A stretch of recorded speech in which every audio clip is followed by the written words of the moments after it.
Yes, people. We are back live on Sarcasm City TV for another Sarcasm City Sports Q&A. And like I start each and every show, big up to everybody who is supporting Sarcasm City TV in whatever capacity. It does not go unnoticed, and it is much appreciated. So big up to everyone who's supporting Sarcasm City TV in whatever capacity. Love to everyone who locked in to the Sarcasm City TV FC Pro Clubs, that live stream here onto the YouTube. Myself, Peter, who's going to be joining us in a sec, Cam's in the comments, Ryan, Tox, Statman Baines, the majority, literally all of the, pretty much the whole team, pretty much the entire team are hosts and affiliates of the channel. So make sure you check that out. There's a playlist for those as well.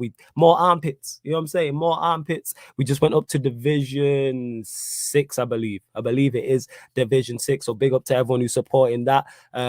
And my apologies as well. Just got to explain a couple things, people. So obviously we were supposed to do the Fury Wilder recap today. That didn't happen. That's on me, and I was sorting out life issues, people. You know what I'm saying? So that's why that didn't happen. I'm all blessed and everything, but yes, sorting out life issues. So that's why the Fury Wilder recap didn't happen. But I will make sure 100% it does take place. And the reason why the Jamaica versus Canada watch along didn't happen on the Twitch is because the live stream, the Sarcasm City TV FC Pro Clubs ran over. So they're the two reasons why you didn't get the Fury Wilder recap, big fights, big nights only. That's on me, so my apologies there. And then the Sarcasm City TV FC Pro Clubs just ran over. That's why you didn't get that's why you didn't get it on Twitch.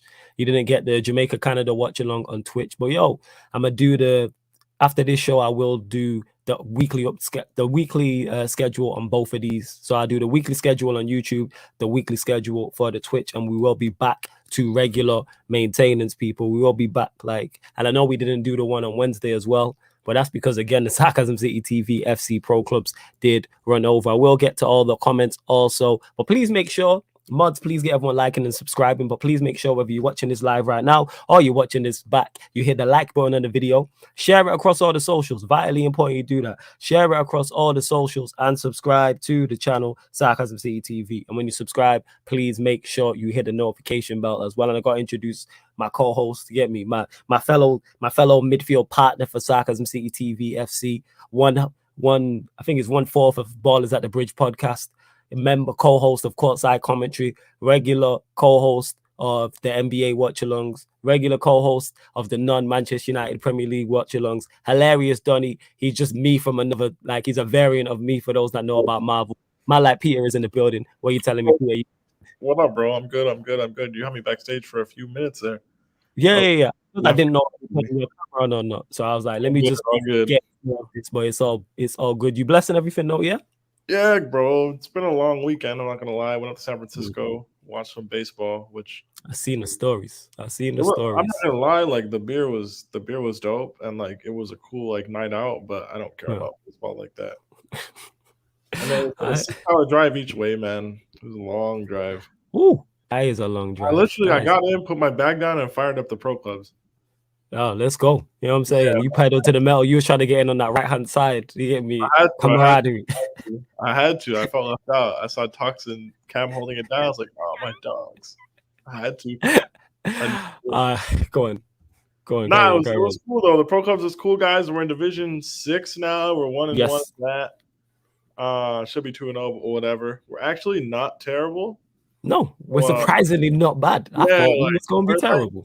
I want to say we're fake decent, so come watch. Yes, we play some good stuff at times. Actually, yeah, we've got questions already in here. Let's play some good stuff. But yeah, we'll get to the Q&A.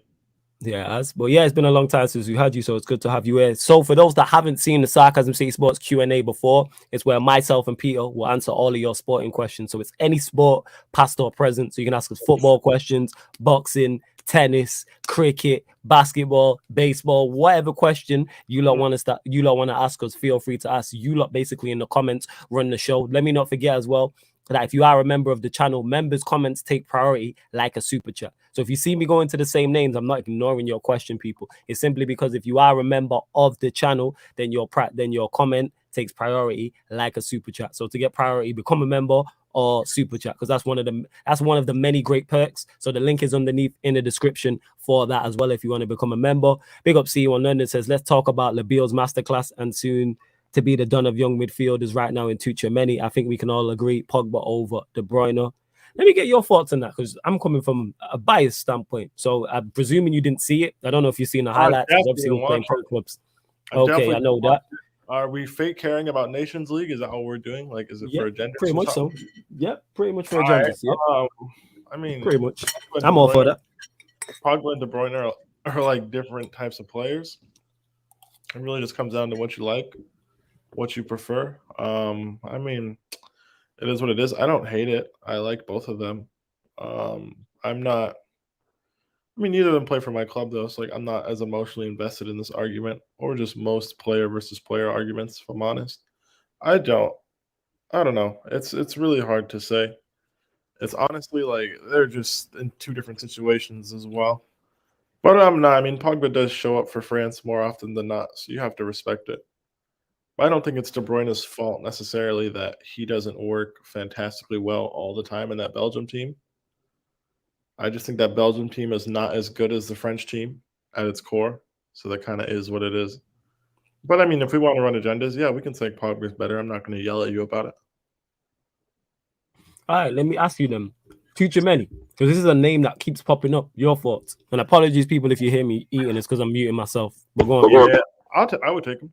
I hope Declan Rice goes to your team, so we don't have to buy him. So yeah, I would definitely take Tchouaméni. What? I'm not trying to see Rice on my team. Just putting it out there. I know, but if you get him, that means we can't get him. So like, I'm trying to see him at your team. Yeah, man, you don't just need to take the hit, literally. You know what I'm saying? And be the good team. Cobham boy. He's a Cobham child, man. Let him come home. That doesn't matter. Yeah. we need to stop this being white and English and from Cobham, so we buy you thing. We need to buy people based on footballing skills. I hear that. I hear exactly. I ain't trying to see no Rice. I'm not trying to say, but Tuchemeni's a name I constantly hear. And Pogba and De Bruyne, like Peter said, are two different midfielders. They are two different midfielders. Who would I rather take? Pogba, but that's not a shot at De Bruyne, because there isn't many midfielders in the world that I'm taking over Pogba. Pogba's a quality player, and I've seen it from my club.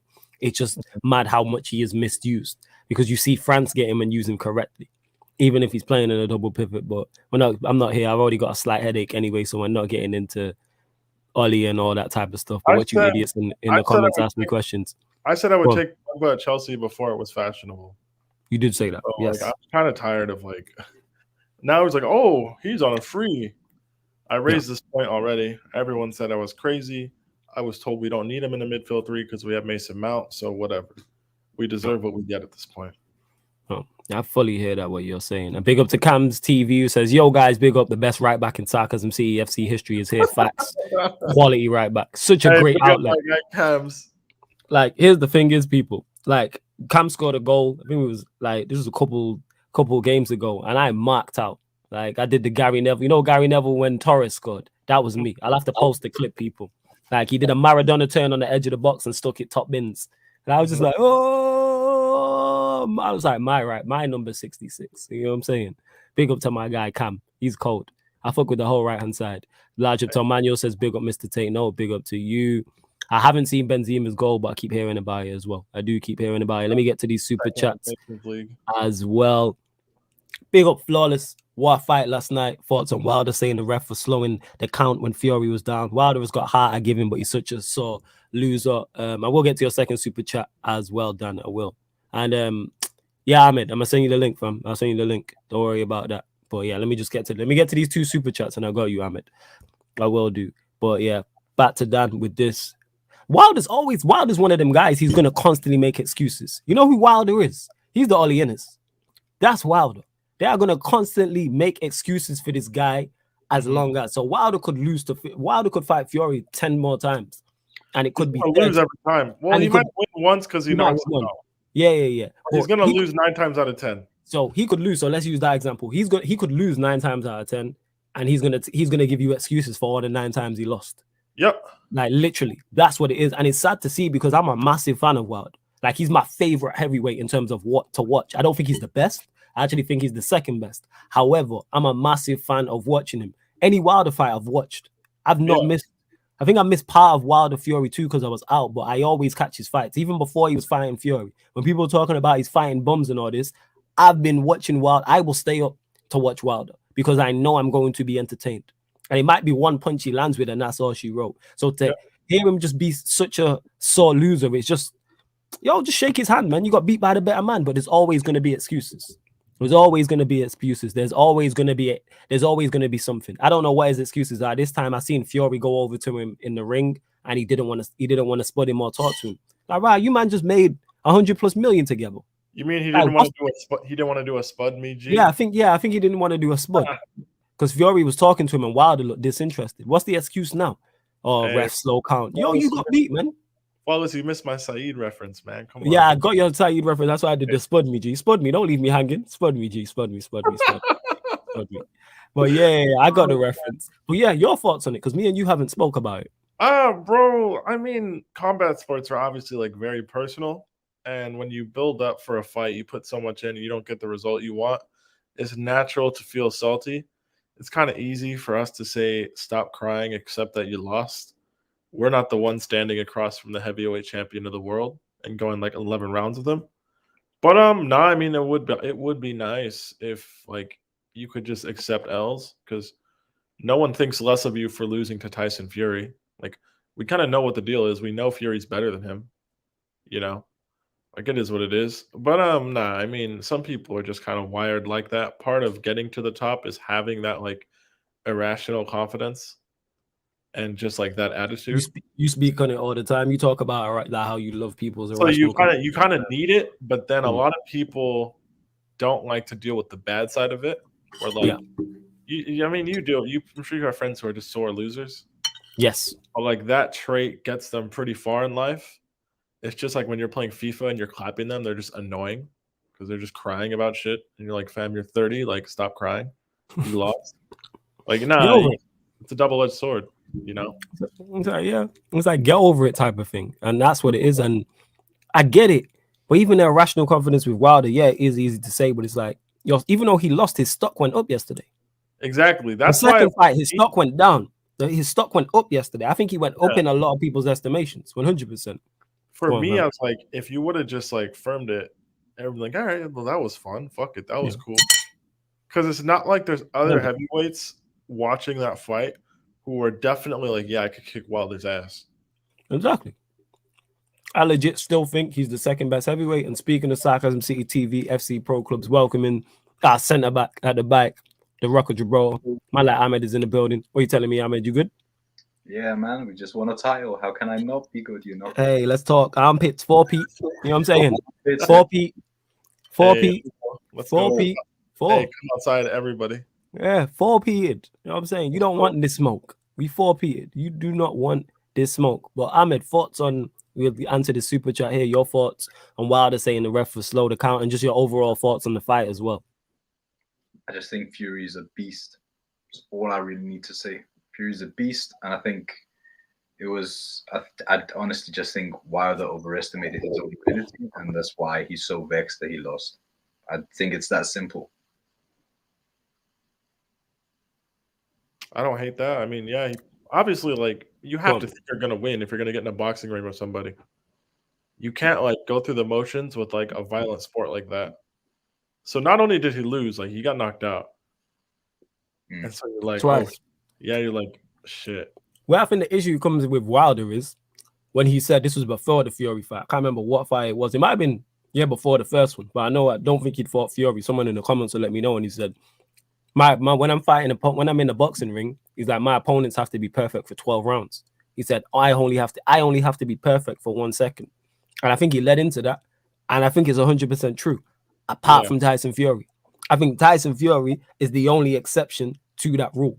I think everybody else who fights him has to be perfect for 12 rounds. Otherwise, he beats him. This is why I think he beats Joshua. I can see Joshua outboxing 7, 8 rounds, 9, 10 rounds. But I think once he catches Joshua, it's lights out. Same for Usyk, same for Dillian White, same for Pulev, whatever heavyweight out there outside. it's unfortunate for him that he's run into Fury now. And he couldn't get over the first fight, which, yes, it was given a draw, but you lost. Everyone knows you lost. And then you lost with him outboxing you. Then the second one, he just moved to you and knocked you out. And then the third one, he did the same. And he wasn't even the best version of Tyson Fury, but minus the first round and the knockdown rounds when he won 10-7. What other rounds did Wilder win? He won 2 rounds. Mm-hmm. So in the trilogy, so in this whole trilogy, so one went 12. What was the other one? Was it 8? One went 8, yeah. One went 11. So we're talking over 20 plus rounds. You won like 3. 31 rounds there, and you won like 3. Yeah. How can you complain? If you won, this guy got Statman conversion rate, 31 one-on-ones, and you score 3, and then you wonder why people are on your case. I'm saying, but welcome, and we're getting a full show, people, to the show. The queen of Sarcasm City TV, Manchester City, is in the building. What you say? Pardon me. What you saying, Yan? You good? Yeah, I'm good. How are you? I'm blessed. Thoughts, we might as well get yours on it. I don't know if you watched it. Did you watch the fight? I know you're not a boxing head like that, but did you watch it? No, I saw the knockout. All right, thoughts, and give us the thoughts on it. Give us the casual thoughts on the knockout. I mean, like, it was a good knockout, I suppose. I heard he got knocked down twice in the 4th round, didn't it? And then there was so many knockdowns. Yeah, there was so many. So I can't even remember. Yeah, there was so many.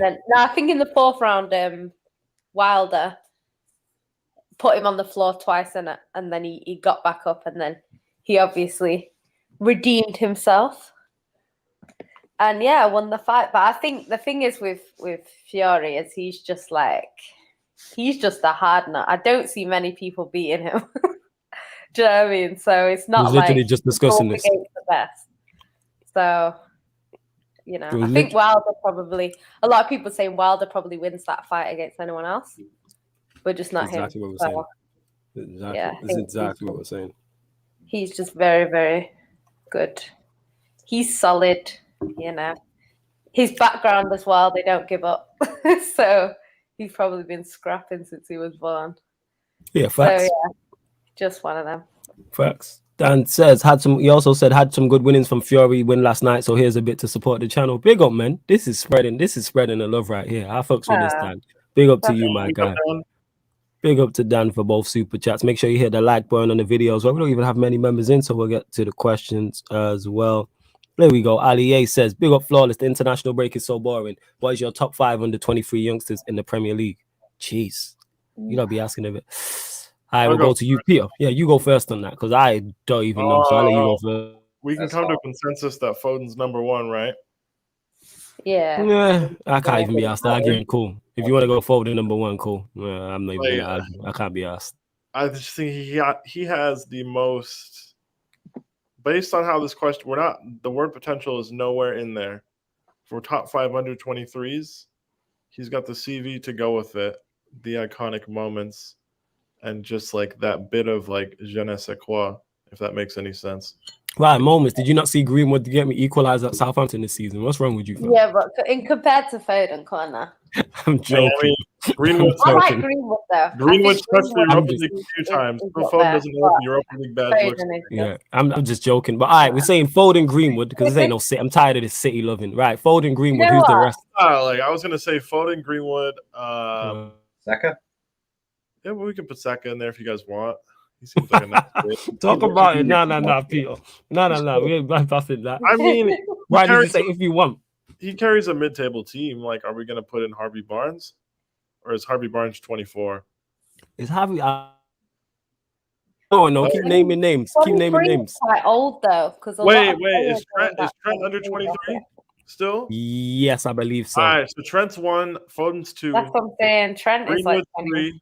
Harvey Barnes is 23. Basically, are you saying Harvey Barnes is better than... Well, he's not under 23, actually. Harvey Barnes is 23. I mean, if we're talking about contributing players for mid-table teams, and like Harvey Barnes is just the white version of Saka, bro. Like, it's the same. It's the same. Like, we need to stop. Like, I just don't get it, man. I'm tired of hyping young players from mid-table teams. I'm tired. You all forgetting about a very, very talented 21-year-old winger. Is that Ferran Torres? Jadon Sancho. Oh, Wait, how old is Ferran? Let's What not about act Varane is like 21. Ferran's 21? Yeah, 21. Lies. 22. Comments. How old is Ferran Torres? Let me check. He's young. He is young. I was gonna say. Come on, let Ooh. me tell you. Yeah, Varane James, 21, Torres is 21. But Trent, Greenwood, and Foden have to be in the 5. I'm sorry. So that leaves 3 players. Or 2 players, because I can't do math, guys. Sorry. All right, they don't come here for the math. Jaden Sancho gets in. 100%. You're talking CVs. Jaden Sancho gets in. Oh, yeah, that's true. I just don't even think of Sancho when I think of youngsters because he costs so much money. Yeah, he Because counts. he's that good. That's how good he is. We look at him like he's 26, 27. He's that good. So even, that's I don't, 4. Shit. who gets the final spot? If Ferran Torres is under 23, he's in the list, guys. I'm sorry. He's 21. Who else is there? 21? He's moved Well, it all right. to 21. What other honorable mentions we got? I guess you can like honorable mention all the Chelsea players. I guess you can. That is a good one. But like, I don't think any of them are better than the players we named. I don't legit. One says Foden, Greenwood, Reece James, Neto, Saka, Wesley Fofana, Callum Hudson-Odoi, Harvey Elliott, Smith Rowe. Which Jones? Oh, that's Curtis Jones. The problem I have with this list. Go on, talk about it. There's Ferran Torres is nowhere on this list. That's annoying. Exactly. Right? Harvey Elliott's on this list after playing like 4 games and breaking his ankle, which like that sucks, but he's played like 4 top-level games. Yeah. Wesley Fofana is currently got a broken leg. Pedro Neto like ruptured his Achilles or did a cruciate like months ago. So like a lot of these guys just aren't playing. Saka and Smith Rowe, cool. Like I understand Arsenal fans run Twitter, so we feel like we have to put them on a list. That's fine. C1, you like Reece James, so I guess that kind of makes sense. But like the order here, I just don't get. Like, truthfully, everybody from 5 down, well, I would say like 6 down, you could remove and make cases for other people. That's true. I don't get the Reece James one. Go on, Jan. Because like I don't get Reece James, and I rate Reece James, but he's not top 5 under 23 youngsters. The thing is with it is people can talk about this player's good and that player's good, and then like I just think Ferran Torres gets disrespected in it because if you see what he's doing, because he's Spanish, like his Spain record already is amazing. Like he's like for how young he is and what he's doing, and then he come to City, won the Premier League in his first season. Okay, yeah, he didn't play every single week, but there was games like that Newcastle game that were very slim. We won by a very slim margin, and he got a hat-trick. So there's games like that he has participated in that led to a trophy. People are putting Kai Havertz in there probably because of what he's done before he came to Chelsea, more so than what he's doing at Chelsea. But if you want to talk about the final goal and stuff like that, hey, Jan, just to cut you off there, is not probably. That's a fact that people are putting Havertz in there of what he's done before. Like, let's just clear that up. Doing now, the only reason they would put Ferran Torres down is saying that he's not done that much at City. But bar that goal, Havertz hasn't done that much at Chelsea. So for Ferran Torres, he's done more than 6 of the people on this list. I'm sorry. This list, I like I said, Jones, no. Smith Rowe, no. Harvey Elliott, no. Callum Hudson-Odoi, who I'm a big fan of, no. Fofana, if he carried on, then maybe. I'm a fan of Saka. Neto, I've not seen enough of. Reece James is another person I'm a big fan of, but is Reece James? Do I look at Reece James and go, oh, nah, he doesn't give me that. We're saying top 5 youngsters. Like I look at Foden, and I'm like, yeah, you're different. I look at Greenwood, I'm like, yeah, you're different. I look at Jaden Sancho before he came to Manchester United. I'm like, you're different. That's the 3 we named. Who else did we name? I'm like, I can't put, you get what I'm saying, Saka with Foden. Yeah. And Sancho. That's the thing, though. Because that don't sound right. And that's not it's insulting. Foden is like, when you put Foden in lists, sometimes there's quite a big gap between the people below him, innit? That's all I'm saying. Like, the thing is with Foden, like, just watching him, like, his idol was David Silva. So when he was growing up, he wanted to be like David Silva. He's got similar passing to David Silva from what we've seen, especially in the England game the other day. I didn't even watch the whole game. I just watched the highlights. But I know what Foden's like. His passing is like that. But he's actually got, because a lot of people were comparing him to different players, and he's actually got like attributes from quite a lot of different players together. So he's something different. Like, I don't know. I don't know. Phil Foden for me to stand out in a team like Man City. You know, people always talk about our City with their star-studded squad, blah blah blah blah blah. For him to stand out the way he does in a team like City, he is a baller and a half. Do you know what I mean? So, you know, I have to get my Foden love in there. Yeah, I know we didn't need all that. You know what I'm saying? We rate him and that's that. Go on, Ahmed. Go on. What I would say to that though is Pep tax is heavy. He was very, very cheap for England, and I watched pretty much all the England games. And like, to be fair, it's a very good system, so it will make him it will get him performing at a higher level, or maybe to his higher level. But that doesn't really say a lot about him compared to people like, for example, Greenwood, who's drowning in Ollie's lack of a system and Ollie's lack of coaching.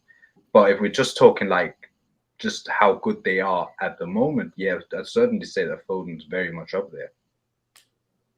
But bro, Foden's been playing first team ball for 4 years. If we want to use the odd England game, cool. I personally he has a longer CV and a bigger body of work than everyone on this list. But Peter, it wasn't the odd England game; it's every England game. He was I'm saying the odd England game relative to how many games he plays elsewhere. That's such a small sample size. He's not been playing for England long because he was in the under 19 team that won the World Cup. And then he only made his senior appearance not that long ago. I think it was the Euros when he made his first appearance and then he got injured. That's such a small sample size relative to how many games he plays for City. That's what I mean. So if we want to look at his England career and hold that against him, that's fine. But then we have to then weigh everything he's done at City and understand that no one else that's been brought up in these conversations other than Greenwood even comes close for things done in this country. If you want to throw in everything, then Sancho, I guess, comes decently close. But after those two, it's not close in terms of individual contributions. It's those three, and then two more. I would love to be able to argue Foden down. I can't argue Greenwood down. You can't. I can't argue. Yeah, I can't argue those three down at all. Those three, I think, are solidified in it. If you take out Foden, you can't think of three other people to put in ahead of him. Yeah, facts. You have to put him in. So who are the other two we going with? Who are we going with? Trent was another one you mentioned as well. Trent, somebody said under 23, so I mean, if Trent's 22. Trent's 22. Trent, let me check Trent's age. I think he's 22. Okay, so Trent, if he counts, he obviously goes in, and then one more goes in. Trent is. Let's find out. Trent is. I look St. Max 22, 24, but I would have put him in just because I like him. So we got 4. But I suppose the question I would put out to you guys is, if we were to swap around Greenwood and Foden, so imagine Greenwood plays for City, Foden plays for United, would those two players then excel to the way that they are? And in relation to that, it's Greenwood's doing well in a Cheeks United team, and Foden's doing well in a very good Manchester City team. So if you were to swap them around, would Foden do well at United? And would I think he does, yes. I think he would.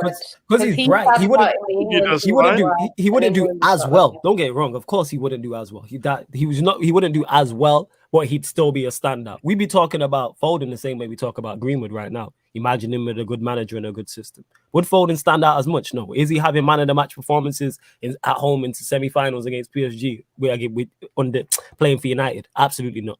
Absolutely not. But that's not a shot at him. That's more our team because we've seen more seasoned pros than him have issues. So would he stand out? Yes. Would he be at the level he's at? Absolutely not. Same way if you put Greenwood in their team, Lord of mercy, how many goals he'd score? Lord of mercy. What it is with Foden as well? Foden, when he was younger, he was standing out. We bought him when he was young. We got him when he was young and signed him because we didn't buy him technically, but we signed him when he was young and he was playing with players much older than he was in teams much older than him. So when he was 14, he was playing with the 18-year-olds. He's been like that. He's always been playing with players way above his sort of age from when he was sort of in the academy. So the thing is, anyone that is in the City background is this kid is a star from when he was young. So I don't think a lot of people will use the squad, and it's like you can use the argument both ways, because if you're standing out in a very, very good team, that is something to think about, because some players, like, they don't, they're playing with stars and you can see that they're just kind of there. Whereas him, he's outshining some big players. Like De Bruyne and that getting outshone. Games. Like we were watching that Dortmund game and we did a watch along, and even before that game when we did Gelder meets Mandem, all the talk was about Haaland. But actually Foden outshone Haaland, and actually you could argue Jude Bellingham did too. To be Jude fair. Bellingham was their best player in the away leg against you. Not mentioned, who I love, Jude Bellingham. Premier League. We said in the Premier League. Oh, yeah, we said in the Premier League because you missed the question. We did say in the Premier League. Yeah, him. I love him. I'm a big fan. I am. Yeah, I think he and that's what I mean. If you can go into that game where everyone's talking about Haaland and they come out talking about you, that says all. You need to say. Yeah. But I do really rate Greenwood, and I think Greenwood at City would probably be what we need, to be honest. But apparently we did try and get 30 goals a season minimum. 30 goals a season minimum. Minimum. Like, they're slightly different positions though. That's why when people try and compare them, it's a bit like Foden's not trying to go for goal. Greenwood's going for goal. Foden's trying to make that pass to Greenwood for the goal. So they're a bit. It's like David Silva. David Silva was not. Can I interject with the Chelsea fans and their feelings about Kai Havertz? Yeah. Before you get into the fans and their feelings, Lad, I just wanted to get to this quick, and then Peter, you can go. You can jump in the crowd. You can run our testing thing. Don't worry. Big up. Yeah. That's I can see the look on your face. I just wanted to get to this because I like this comment. I've been doing research for the last 5 minutes. People are in their feelings about. We'll get to it. Big up. Large up to Nori says, big up Flawless, my bro. You like my second family, and my traps are being more successful than my club Arsenal. Let's go, man. Of course, man. We all family over here. So big up to you, Noah. Keep pumping the weight so your traps are here, innit? Get the traps big. You know what I'm saying? And I need to follow suit and take my own advice and that and get my skinny ass in the gym. But Noah, of course, we peoples, man. You already know. I don't need your input. All right. Don't body shame me for being skinny. Don't do that. You know what I'm saying? That's not funny. Say I have feelings about this, just because I'm smiling behind this. Huh? No, I don't want to get a grip, innit? But if roles were reversed, it'd be different. See how she body shamed me, people. You know what I'm saying? And how she body shamed me. It's crazy. She's body shaming these black kings. What was that? Sorry, what did you say? Yan bringing down black kings. You don't have no feelings. Wow. What do you mean I don't have no feelings? What is this? Why do people say this to me? People say this. What about mental health matters, huh? What's going on? Serious? Yeah. Why do I have feelings? Comments, you see what's going on here?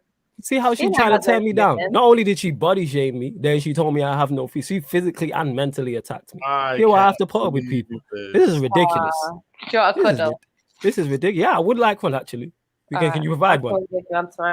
Oh, thank you very much. Much appreciated. But yeah, go on, Peter, to the Kai Havertz thing. All right. So you people in the comments who are like, oh, how can you put Jadon Sancho in the conversation and not put in Havertz?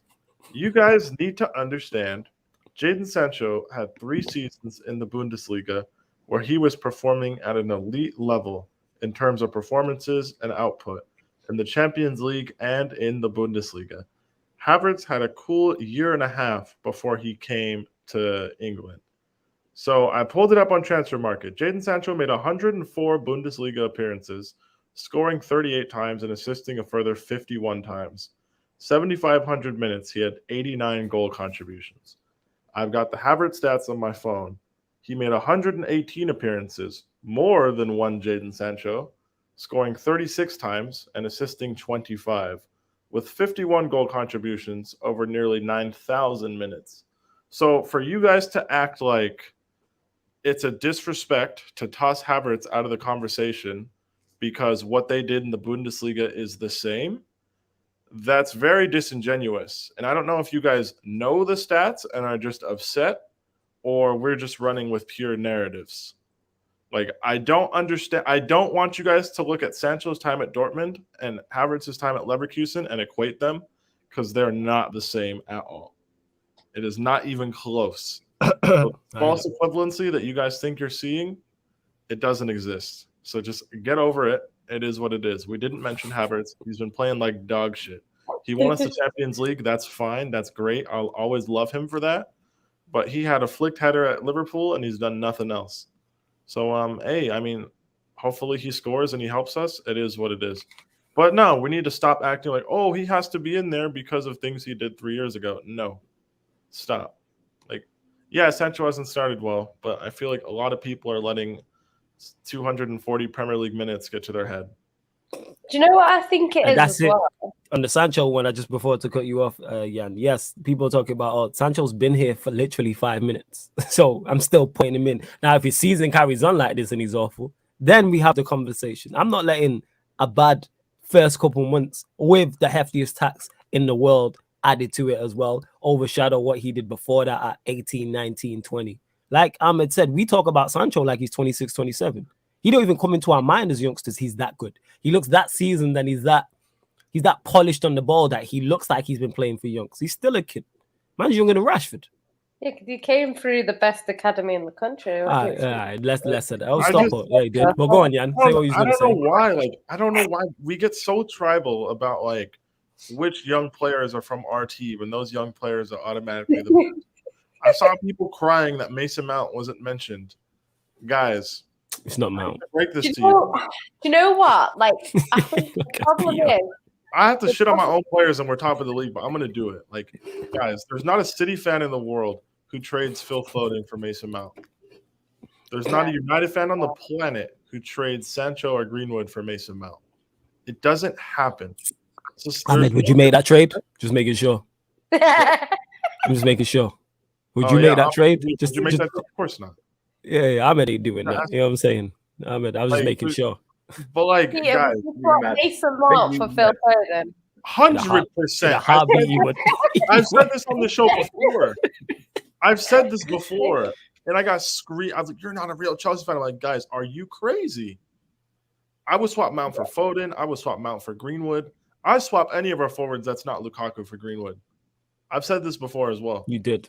You did say that you would fan us all of your attacking options and all of your wing-back options apart from Lukaku for all 100%. New players. You did say this. If I could push them all off a cliff and get Greenwood and Foden, oh, we would put all of you alive.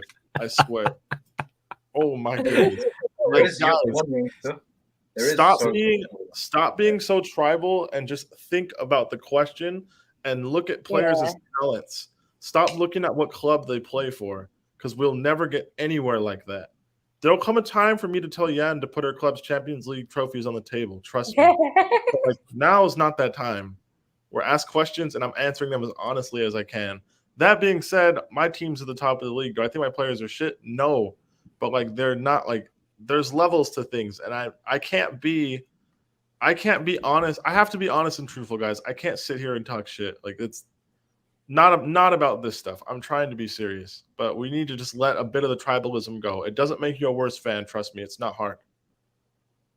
Yeah. No. You know what? Like, I think that's the issue because I think, like, obviously, when you support a team, you watch them players week in, week out. Some people watch them from academy level up. So when these players break in, they have like a loyalty to that player. So then it's quite hard to go and say, okay, so say, for example, like City fans, like I know when Sancho was there, a lot of our fans watched the youth because I was hearing about Sancho a long time ago from when Sancho was like 14. I was hearing about him like, oh, this Jadon Sancho, have you seen him? But I don't watch youth. Like I don't watch City's youth. I heard about Phil Foden. I heard about him. I heard about Brahim Diaz, who's now at AC Milan. These players you were hearing about from way before. So when Foden broke through, our fans have more of a love for Foden than you would for any other player that comes to City, just naturally because they've been watching their development. So I think, especially with Chelsea, a lot of Chelsea fans will watch the academy, and that's why now it's like, no, Mason Mount is better than anyone. It's like, I think if you look at it, because I like a lot of these young players I actually like, but it's very hard to have a conversation because people are trying to tell you that their player, who is a very good player, is 10 times better than your player, who you think Facts. What did Wenger say in it? Facts. What Wenger said was right. Everybody thinks they got the prettiest wife at home. Like literally, that's what it is. It's that type of thing. Wenger was spot on. Like when he said that, because everyone thinks they have the obviously not Peter. You know what I'm saying? Peter's hella honest. As am I actually. I'm bare honest too. Like I will tell you, like I without we need to do an agenda FC on it. How United's youngsters. I don't know if Ahmed will agree with me. We are living off the class of '92, like legit. Oh yeah, We rarely produce youngsters who are genuinely in our first team and have been in and around our first team, having a Lingard, Rashford, Pogba left, so you can kind of count him. Greenwood now, so you're talking invite 20 years. So we can talk about years. how much better our academies are than yours. No, seriously. Now we will. We'll do it. It was your idea. It was your idea. City's academy, like City's academy. I was only joking before when I said we're the best academy. We do have some great players coming through our academy. The thing that I do like about City's academy is if you watch like the under-8s, watch how they play. You would think their manager is Pep Guardiola. They play exactly the same way. The women play the same way. They miss about 1 million chances. They're just like the first team, trust me. So it's like the whole academy. Chances. They're 8. Oh my God. They're 8. Worse than the men. Oh, they are worse than the men, honestly. Every time I watch the women, I'm like, you've had about 6 chances that should have gone in and you've missed them all. Like they are just as frustrating as the men. But they all play the same way. And it's like, it's nice to see. And City's academy, like years ago, you know, we didn't have as many players. You know, there's some that everyone knows that kind of started at City, like your Ryan Giggs and people like that. And then we had like obviously our Sean Wright-Phillips and, you know, Micah Richards and all that. And then as we've got more investment and better scouts and everything, we started getting better players. But they're kind of like, they play a very Man City way, like all these sorts of players. So we have a lot of short players, a lot of like Spanish players, you know, so like Phil Foden and people like that. That's what a lot of our academy players are. Whereas Chelsea, their model is completely different. So Chelsea's players are like big, strong kids. Like I remember watching City Chelsea in the FA Cup final about 5 years ago now, or maybe longer than that. I think it was longer than that. And it was like boys against men. Like Chelsea's players were like literally double the height. And City were just playing the little tiki-taka football, you know, and Chelsea's were just way stronger, way bigger. And it's just how you play football and how your academy works. So every academy has a motive for what they want. And it's not all going to be the same. So even if we compare academies, Chelsea's academy is perfect for what they want. City's is perfect for what they want. Liverpool's is probably perfect for what they want. So that's why I think it's difficult when it comes to whose academy is better and stuff. You can look at who you produced. City, obviously, the way we're ran at the moment, you're less likely to break in if you're sort of a City player in the academy than other teams. But, you know, it doesn't mean that no one's going to get in. It just means it's very difficult if you're... Because I had a friend that used to play for City's academy before the takeover, and he said that his position was David Silva's. So he left because he knew he was going to start over David Silva. And he didn't. So he left. Do you know what I mean? Because there was no chance. Whereas if we didn't get the takeover, it wouldn't have been David Silva. So it's like... You can see you destroying the youth, man. You know what I mean? No, it's just the way it is. Reality. You know what I mean? Why would you sit behind David Silva for 10 years? What is that? Nah, that is. Well, yeah.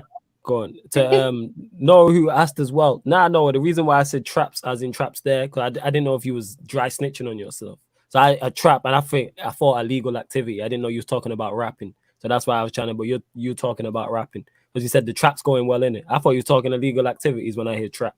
That's what it was. But big up to you. I'm glad it's going well. Look at you, your criminal mind. Yeah, it was. That's where I instantly went. You know what I'm saying? Like, I've been around trap houses I've been around trap houses my whole life. Like, I could take you to 3 or 4. Yeah. Really? Why? Yeah, 100%. Because of where I live. That's why. Because of where I live. That's why. There's one's on the estate. That's why. Is there? Yeah, this is well known. You know what I'm saying? But it is what it is. Like, there is one thing though. I do want to make one honorable mention to another player from a mid-table side, a youngster. I think he's actually very good. He's very efficient on the ball. He makes very good decisions on the ball. And every time I've seen him play, I really like those kind of players because he keeps possession. He sprays the ball well. He plays number 10. mid-table side. He's plays for Arsenal. It's Emile Smith-Rowe. I think he's very good. Yeah, I really like. I thought you were gonna say Eze, but I feel you. I didn't know. I was trying to figure out where he was going with it. I didn't know if he was going to I say knew it something was from not Sarcasm Arsenal when he City. said mid-table side. I thought he was going to I say thought you were something gonna from say Eze. I was like, let's go. I'll run it.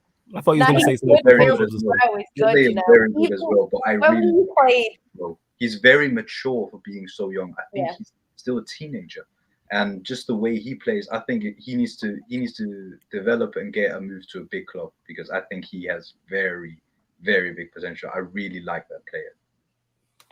yeah, Right, you know, when we played Arsenal, even though Arsenal didn't play very well, She he goes still Arsenal played prop. well.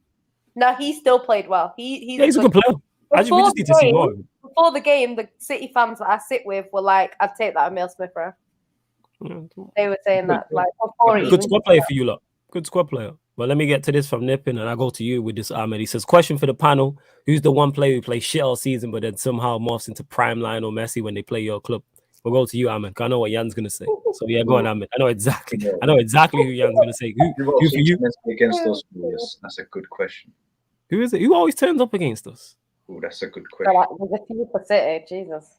Yeah, yours is I know yours is Traore. Yeah, Wolves. Is Not there anyone just else? Traore Jan? either. Who else is it? Who else? Yeah, Martial, man. Martial don't do nothing, and then he comes up against City and turns into prime Messi, man. It's ridiculous. So it's Traore, Martial, any others that stick out to you, even if it's from a few years back, like not around anymore. Who else? I'm trying to think. There is Salah a few now. Who always Say again? scores? Salah always scores against us. Oh, Salah. Yeah, Yeah, but he's not Salah- shit all the thing is season with though. Salah We're is talking Salah players. That's what he scores said. either. That's true. But I just thought of a player who always scores against us. Yeah. Fucking Salah. Peter, what about you? Is there a player that sticks out for you? Like Callum Robinson. Callum Robinson, David McGoldrick. It's definitely Callum Robinson. Callum Robinson. I'm doing a championship watch along on Mimi's channel on Friday. I'm gonna slander Callum Robinson for 2 hours. Yo, Callum Robinson. It's definitely Callum Yeah, Robinson. Callum Robinson, David McGoldrick.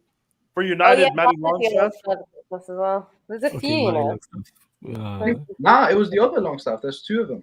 No, Matty Yeah, Longstaff, the little one, the red-haired Yeah, the one. little one. He scored. On you twice. It's a Sean Matty. I don't know the little one. He scored on you guys twice. I swear. I forget about that. When we can see goals, I don't remember these things. Come on now, you know me well I enough. swear he scored against you guys twice in one season. Oh my god, I don't know. that's outrageous. I know. Yes, there's someone who asked about the next fight for Fury. Yeah, Dillian White, if he wins his next fight, is mandatory. If the WBC call it, we don't know. But I want to see White Fury. However, will we see it? I don't know, because he's been mandatory for ages. And even when he lost and won it, there seems to be no urgency from the WBC to give him his title shot. I'm trying to see it just for the build-up, because there are two people who trash talk, and it'll be fantastic build-up. The fight will be great and good stuff. Wow, who wouldn't want to see that? So all these heavyweights just need to fight each other, because the division's hot right now. So they all need to fight each other, and we find out exactly who the best is.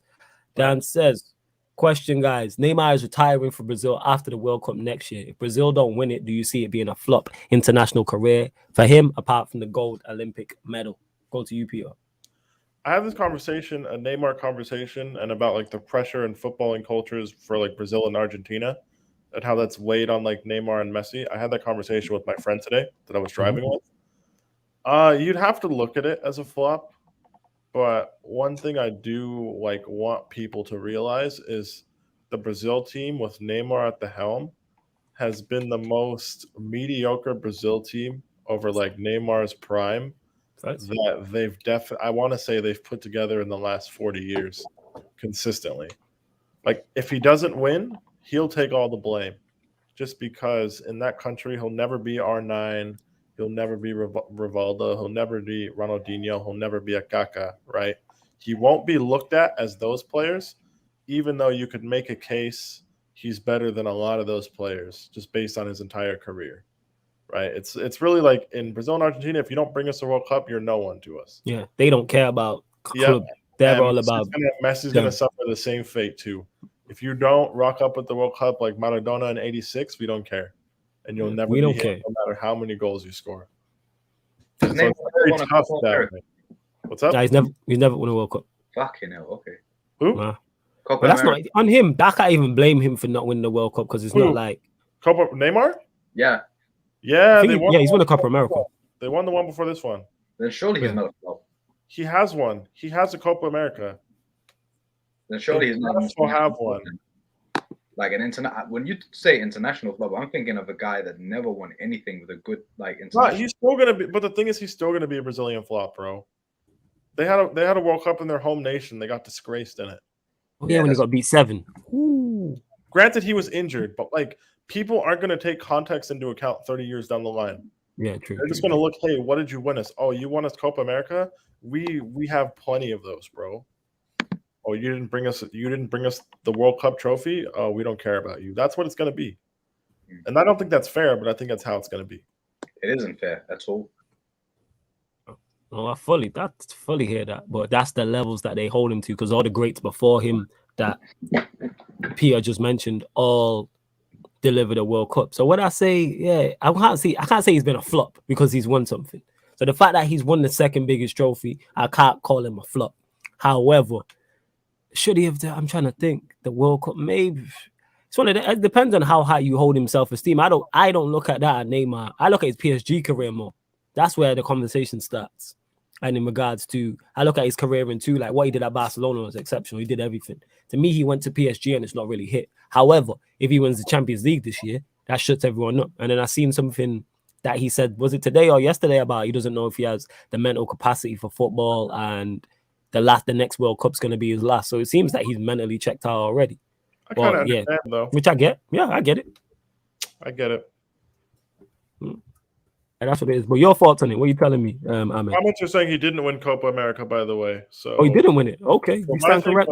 My thing was he's a flop, by the way, even if he had won that. If he hasn't won the Copa America, then that's a flop thing. Yeah. It's like saying, is Lewandowski an international flop? Well, well, context matters because Lewandowski is not in a team that is going to get anywhere near trophies. This Brazil team is always going to be close to trophies. No, but I'm thinking in terms of like the caliber of player, not the caliber of the players around them. And like, but I don't. In that sense, I get what you mean. But in that sense, is he an international flop? I mean, considering his team and considering he's won nothing, then the answer must be yes. Then. Yeah, I get that because I just presumed he'd won a Copa America. I just thought he would have got one. However, Neymar, no, he wasn't part of the squad. Yeah, because I know that obviously Chile had Messi out here crying 3 times in a row, but I thought he would have pinched one during that period. You know what I'm saying? Like, that's what I was thinking. No, that's why he was so gutted after the final, wasn't it? Was it twice? Twice, 3 times. I don't know. I just know it's a lot. It's nearly as many times as Fury beat Wilder. You know what I mean? That's all. The first one was Uruguay. Get it right, flawless. Was it Yoga? Oh, sorry, Mr. Facts. Sorry. You know what I'm saying? My apologies.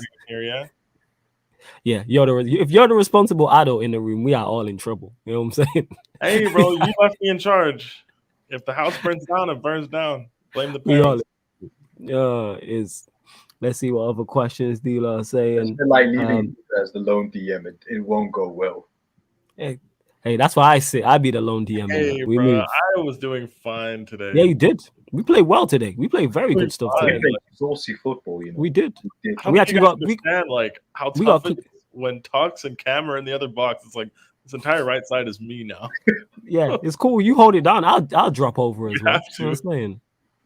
Yeah, I drop over. That's what I do, man. Just you get me, just be sweeping up and that's what it is. Adding Mons to the team just made us so much better at keeping the ball and just spraying it. Because Mons is cold, that's why.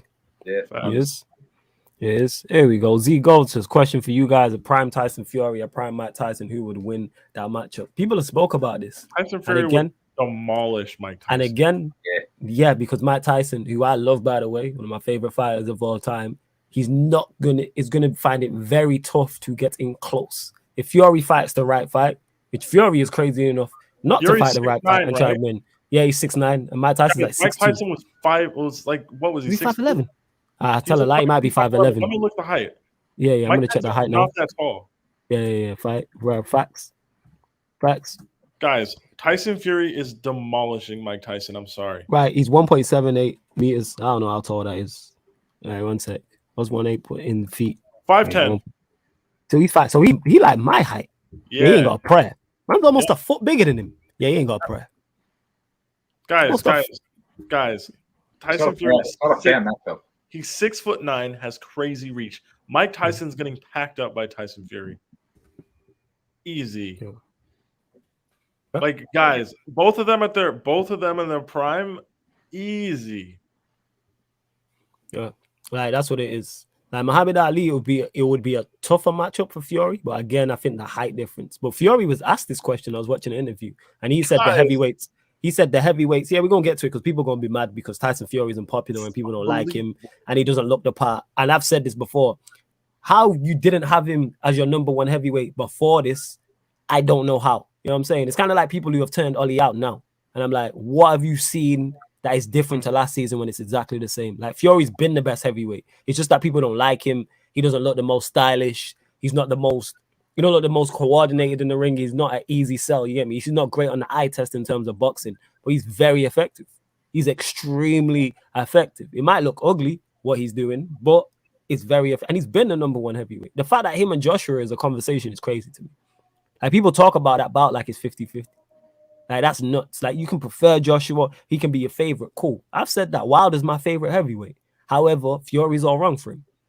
And I said that from the second fight. I was like, this is a wrap. He's not going to beat him. Wilder. Say that again. No, I wasn't supporting either. I said Wilder's my favorite in terms of watching. If I can watch a Fury fight or a Wilder fight, I'm going to watch a Wilder fight. If they're on at the same time. Because I just like how he fights because I know somebody's getting knocked out. Either his opponent or him. Boy. Say that again? You're not backing your Manchester boy. I said he'd win. I just said he's the number one heavyweight. I use YouTube busy chatting shit in the private chat. You see that, people? Let that be a teachable moment. Yama's too busy typing, chatting nonsense in the private chat that these two can both see. That's what it is. You know that you notice that, people. You know what I'm saying? Just come here yapping. Hey, Jan's over just bullying us on multiple platforms. I don't like it. Serious is ridiculous in that. I'm waiting for her again. No, it's not you, Peter. It's all 100%. It's not you, Peter. Yeah. I'm just waiting for SMD or something. I can't stand by and watch you. I can't stand by idly and watch you tear down black men. I can't do that. Yeah, it's ridiculous in that. You know what I'm saying? Look at that evil Joker laugh, people. Don Dada here says Prime Mike Tyson murders Fury. Nah, man, you crazy. Murders. No. Guys. He's a foot bigger than him. Yes. He's a foot bigger than him. And Tyson Fury has some of the best footwork and like just natural like boxing skills in a heavyweight we've ever seen. This isn't like young Tyson Fury or like old Tyson Fury. We're going peak versus peak. I just don't agree with this, man. If Tyson Fury was like 6'3" or 6'4", I would feel you on this. But the fact that he's got 11 inches on Tyson, he's got that bigger than him. I just don't like, guys. Tyson isn't this. Hey, Black Diamond, this invincible. Name the guy who Fury Tyson beat, because you said Tyson pound men with far greater reach and size. Name the guy that he beat that is 6'10". Yes. Who did he fight that was 6'10"? I might have missed it because I didn't follow Tyson, because Tyson's career is slightly before my time. Who did he face? That was 6'10". This is not what we're doing in it. Like, there isn't. I think Andrew Schultz put out. It was Andrew Schultz. He put out a tweet yesterday, and he said, "What heavyweight of any era beats Tyson Fury?" The only one I could think of was George Foreman. He's the only one I could think of. Maybe Lennox Lewis. They're the two that stood out to me. Lennox Lewis is massive. He is massive. Yeah. I don't know how big he is, but his head is big. His head is like the other side. Thank you for that analysis. Thank you for that great analysis. He's big. Everybody, let's go. Lennox Lewis is a giant head. Let's go. No, he has, man. How big he is. He's got a massive head. Oh, Jesus. This is great. This is great. This is He's actually big. This is great. Keep going. Like, wow, they're massive. Like, him and Burner Boy's heads are like double the size of mine. I'm like, look at her tearing down more black men. It's great. You know what I'm saying? Unbelievable. This is a destructive hobby that you've picked up. I don't like this. Right. See, Lennox Lewis is 6'4", so therefore, even him. But like big, against Fury. Yeah, but Fury's 6'9". Yeah. So that's what we're trying to discuss. Maybe George Foreman. I could see George Foreman because George Foreman was a unit. Like, this is not what we're doing. I know we all love Mike Tyson. We all do. Great. We played Mike Tyson Punch Out. That's dope. Like, we love Mike Tyson, but let's not do this. I'm not taking away from anything Mike Tyson did in his career. I'm not slandering Mike Tyson when I'm saying Tyson Fury would whoop him. Like, the matchup is just so outrageous for Tyson. I just You don't. just And don't- like the thing is, Tyson Fury What has do you think about? Tyson Fury has a chin, guys. Even George Foreman was only. I'm looking here. He was only 6'2". Guys, Tyson Fury has a chin as well. It's not like one punch from Not Tyson. George Foreman. Who's the other one? It's Joe Frazier. Keep going. Sorry. It's Wait, not Joe. like George Foreman was George Foreman was the mummy one. He was the one who fought like the mummy stunts. yeah. He did rope-a-dope. Yeah, I think that was Ali. That was Ali. no, he did rope-a-dope. No. Ali did rope-a-dope against him though. It was against Yeah. Foreman, wasn't it? I was just making sure because I get Foreman and then Fraser mixed up. Because I was just looking at heights, and even Like, Foreman's guys, only 6'2", even though he could hit. Theoretically, how much harder do you think Mike Tyson hits than Deontay Wilder? That's a good question. Because Tyson Fury ate that and stood up. Well, he Yes. got knocked down, but he stood up. Like the only in this hypothetical fight where Tyson Fury fights Mike Tyson, the only way Mike Tyson wins is if he knocks him out. Yes. He's not outboxing Tyson Fury for 10 or 12 or 15 rounds, whatever they want to fight at. He's not winning a majority of any number of rounds. So he has to knock him out. Yes. My thing is, Tyson Fury's shown that he has a strong enough chin to be able to take a Deontay Wilder punch, right? How much stronger is a Mike Tyson punch? How much stronger do we think it is? Because I don't think it's astronomically worse. Yes. I don't think so. Yeah.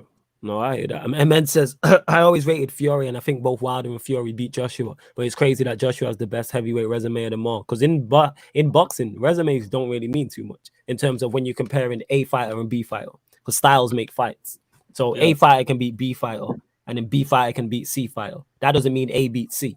It doesn't work like that. So if you wear all boxers here, and I might face Ahmed and beat Ahmed in a boxing match. Then Ahmed might face Peter and he beats Peter. You know what I'm saying? Hypothetically, people, I never put hands on a man in it. I don't do them. Hypothetically. And then if Ahmed beats Peter. Sorry, I have to cut you off. That lineup, matchup will not be fair. I'm 94 kg right now. Yeah, you would pummel me. But all right, let's roles reverse it then. So if Ahmed fights me and he beats me, and then I face Peter and I beat Peter, that doesn't necessarily mean Ahmed beats Peter. Yeah, I know, man. I'm not a fighter in it. I'm just saying in it. I ain't gonna joke. I know. You know what I'm saying? Yeah, I'd punch you up though in it. So you keep laughing in it. You know what I'm saying? I'll punch you up. You know what I'm saying? But that's my point. Is like if me and Ahmed box. Yeah, serious. Always trying to. If Ahmed fights me and we box and Ahmed beats me, then I face Peter and I beat Peter. That doesn't mean Ahmed beats Peter. It doesn't work like that. And people look at resumes and get that thing misconstrued. Or they fought the same guy and he went to points and he knocked him out in the first round. Like, no, styles make fights. So that's why I don't look at resumes. Does Joshua have the best resume? Yeah, probably. But it don't mean he beats Fury. That don't mean nothing when it gets into it. Look at Jan. Yeah, Jan was special all of us. Jan full of shit. That's what Jan's full of. Sam says, Prime Mike Tyson would slaughter anybody now. Come on, it's not even a debate. This is where we get him. They asked Mike Tyson himself if he fought Muhammad Ali, would he win? And he said absolutely not. So how can you think he'll beat anyone, but he doesn't believe he'll beat everybody? Mike Tyson himself said that. Bro, because said himself he's not. Was a fun game. That's why. Yeah, even he said himself he's not beating Muhammad Ali. He's not. 100%. Yeah, just because Jan be bottling man at the Etihad and that, you know what I'm saying? Like, don't watch this. Home says, Flawless, are you ready for Ollie's final month? And how does how did you ask this question? I should have even read this. And how does the panel feel if he leaves? Yeah, you didn't have to read this, brother. I didn't. I read it because he asked it a couple times, but I hadn't seen the rest of it. But yeah, go on. Go to you, Ahmed, innit? Bruv, I am celebrating. And do you know how hard I'm celebrating? We're talking every fucking drug imaginable. Nah, I'm just kidding. But still, though, don't do drugs, kids. I'd be so fucking gassed. You have no idea, man. I'm enjoying my day. I'm fucking donating money to charity. I'm getting a big cigar. I don't even care. I don't even smoke. I just do it just because he's gone. Innit? Like I said yesterday to you, Flawless, on Statman's show, it's like I don't trust the board to get the right manager in afterwards. In fact, I'm pretty certain they'd get in if we don't get someone like a Zidane or like a Ten Hag or even someone like a Graham Potter. I just think it's going to be another few years of fuck all in it. So it's one of them ones where like, just the fact that he's gone, I'm going to be happy for that day. But after that, I'm going to be like, okay, what's going to happen now? I hear that. You know what I'm saying? If he leaves, I'd feel jubilation because it can't get worse. That's why. The only way is up because we are in fucking ground. So we can't go any lower because we've reached the bottom of the bottom. Like we are underground with the Teenage Mutant Ninja Turtles. Like that's where we are. Like we in the sewers. It can't get any worse. The only level below us is Arsenal. That's it. And we can't get there. So yeah, we have to finish back to back 8. We have to get beat 10-2. You get me, twice by Bayern Munich. We have to have not won the Premier League in 25 years and things of that nature. You know what I'm saying? And that like we have to... making up numbers. He rounded 17 up to 25. I can't believe this. That's so egregious. He could have settled at 20, but he says no. I don't know how many years it is. I just know it's a long ass time. This man didn't even try, fam. He didn't even try. That's all right, 17 and a half years, you know what I'm saying? Whatever it is. As I was saying, oh my God. You knew it wasn't 25. You knew it wasn't. You knew it. I just thought it a long time. I just threw a number out there. This man went straight punch 20. You gotta land the joke. Right, it's getting up to 25. We don't see them winning the Premier League in the next 5 years. But it's not there yet, you feel me? Like with Newcastle now, it's a wrap. Newcastle will win the league before them. I put money on that. Newcastle ain't doing shit. So who do you Pierre? Let me ask you. Who wins the What? Are you gonna ask me Newcastle or Arsenal? Who wins the Premier League sooner? Who wins the Premier League sooner? Newcastle. Oh my God. Newcastle easy. They're not doing shit, man. Composure, lad. Composure. Oh, yo, this is guys. What has any Kroenke-led team ever won? Google it. All the teams right. he owns. What do they ever win? Nothing. And yo, Daniel, did I get the numbers wrong? All right, my bad. I apologize. And you don't know better than me. And Don Dada, let's get to this. That's person, guys. He says Jacko was 6'6", Biggs was 6'5", both knocked out. He fought 7 such man. Here the thing is Jacko or Biggs as good as Tyson Fury though? Yeah, are they as 6 foot? And 6 foot. There's a major difference between 6'5" and 6'9". Are they as good as Tyson Fury is right now? Yeah. No way. There's no way. Facts. Like guys, I just don't see how this would even be possible. Like, other than Tyson to catch Fury on like a punch, which even still, like, if prime Mike Tyson catches Tyson Fury, I don't think he just knocks him out like that. I don't think so. We saw Tyson Fury take a Deontay Wilder punch, get knocked down, and rise from the ashes. You know, like I don't know. I don't see it. Yeah, Flawless got back up when I knocked him out, so it happens. Hey, I just want you guys to know that Yan beats us all up. That's very, very true. Facts. Yan is great. Allegation. Yan is. I logged on to Twitter yesterday, guys. I logged on to Twitter. Yan was bullying Flawless. Yeah, she here telling me to SMD. I go SMD and all them things there. I was like, this is crazy. You know what I'm saying? Yeah. It's crazy. So you didn't. You know what I'm saying? Unprovoked. No reason whatsoever. Because she was chatting shit to me. That's why. You know what I'm saying? You was chatting ish to me. And I responded back. Why, Egypt? Don Dada says, another fact of Flawless Customato was a legendary trainer. No one beat Tyson under Customato. He is a legendary trainer. No doubt. But Tyson Fury, Tyson never fought anybody like Fury in terms of stylistically. This is what I'm saying when I say styles make fights. This is why I said yesterday, I tweeted it out, I said Fury is all wrong for Wilder stylistically. Because styles make fights. Like kind of like with Street Fighter, where you have fighters have different weaknesses, different strengths, etc. It's kind of like that. And certain fighters will struggle more against someone. I play Street Fighter and young, so I can't remember where you get my point. To the younger viewers, Pokemon. You know what I'm saying? Certain Pokemon fare better against certain Pokemon. Certain Pokemon, depending on what type Pokemon you are. If you fight, you struggle against water, but you're calm against is it the fighting type? Yeah, it's the fighting type. Is it? Are you messing up Pokemon typing? Yeah, I think so. What are you talking about? Oh my God. I'm asking. Fire type. Fire Pokemon are weak against water because you put out fires with water. Okay. Water is weak against grass. It's like photosynthesis and like. I thought it was so ain't water weak against electric. It's weak against electric as well. But okay. See, that's my point. Pokemon. Electric's not a primary typing, so that's why I didn't bring it up. But electric, they'd struggle against. Is it a ghost type? It's the ground types. Nah. Yeah, ground type. Ground does not conduct electricity. I thought it was the ghost type. How you gonna zap me on my ghost? Bro, I'm saying. I literally play Pokemon 3 days ago. I know how all this typing works. Trust me. You get my point, though, people. Even though I messed up the analogy, you get my point. But I can't have you misrepresent the facts here. We already won 17 to 25. Look at Peter over there defending Arsenal. I thought I'd never see the day. You know what I'm saying? No. Let me make this clear. You guys are a mid-table team, but like we can't just get the facts wrong. Pick up the whole panel. Yeah, man. Look at this guy saying, yeah, it's 4 inches. Yeah, there's a difference, you know what I'm saying, in that, especially in a boxing bout in terms of reach. And says, and height. I thought Fury wasn't as good as the second fight, and Wilder got slightly better from the second, hence the closer fight this time, but it'll take something special to beat Fury. Let's see what Usyk does. I agree. It wasn't the best Tyson Fury, and I think he admitted that afterwards. But even the best Tyson Fury won 9 out of 11 rounds. That's how good he is. I legit had him losing the first round and the rounds where he got knocked down twice. Other than that, he won every round from 6 to 11. I think he won from 5 to 11. So the second half of the fight was his. Mm-hmm. And nobody else does that to Wilder because he's that good. And he's still dangerous as well.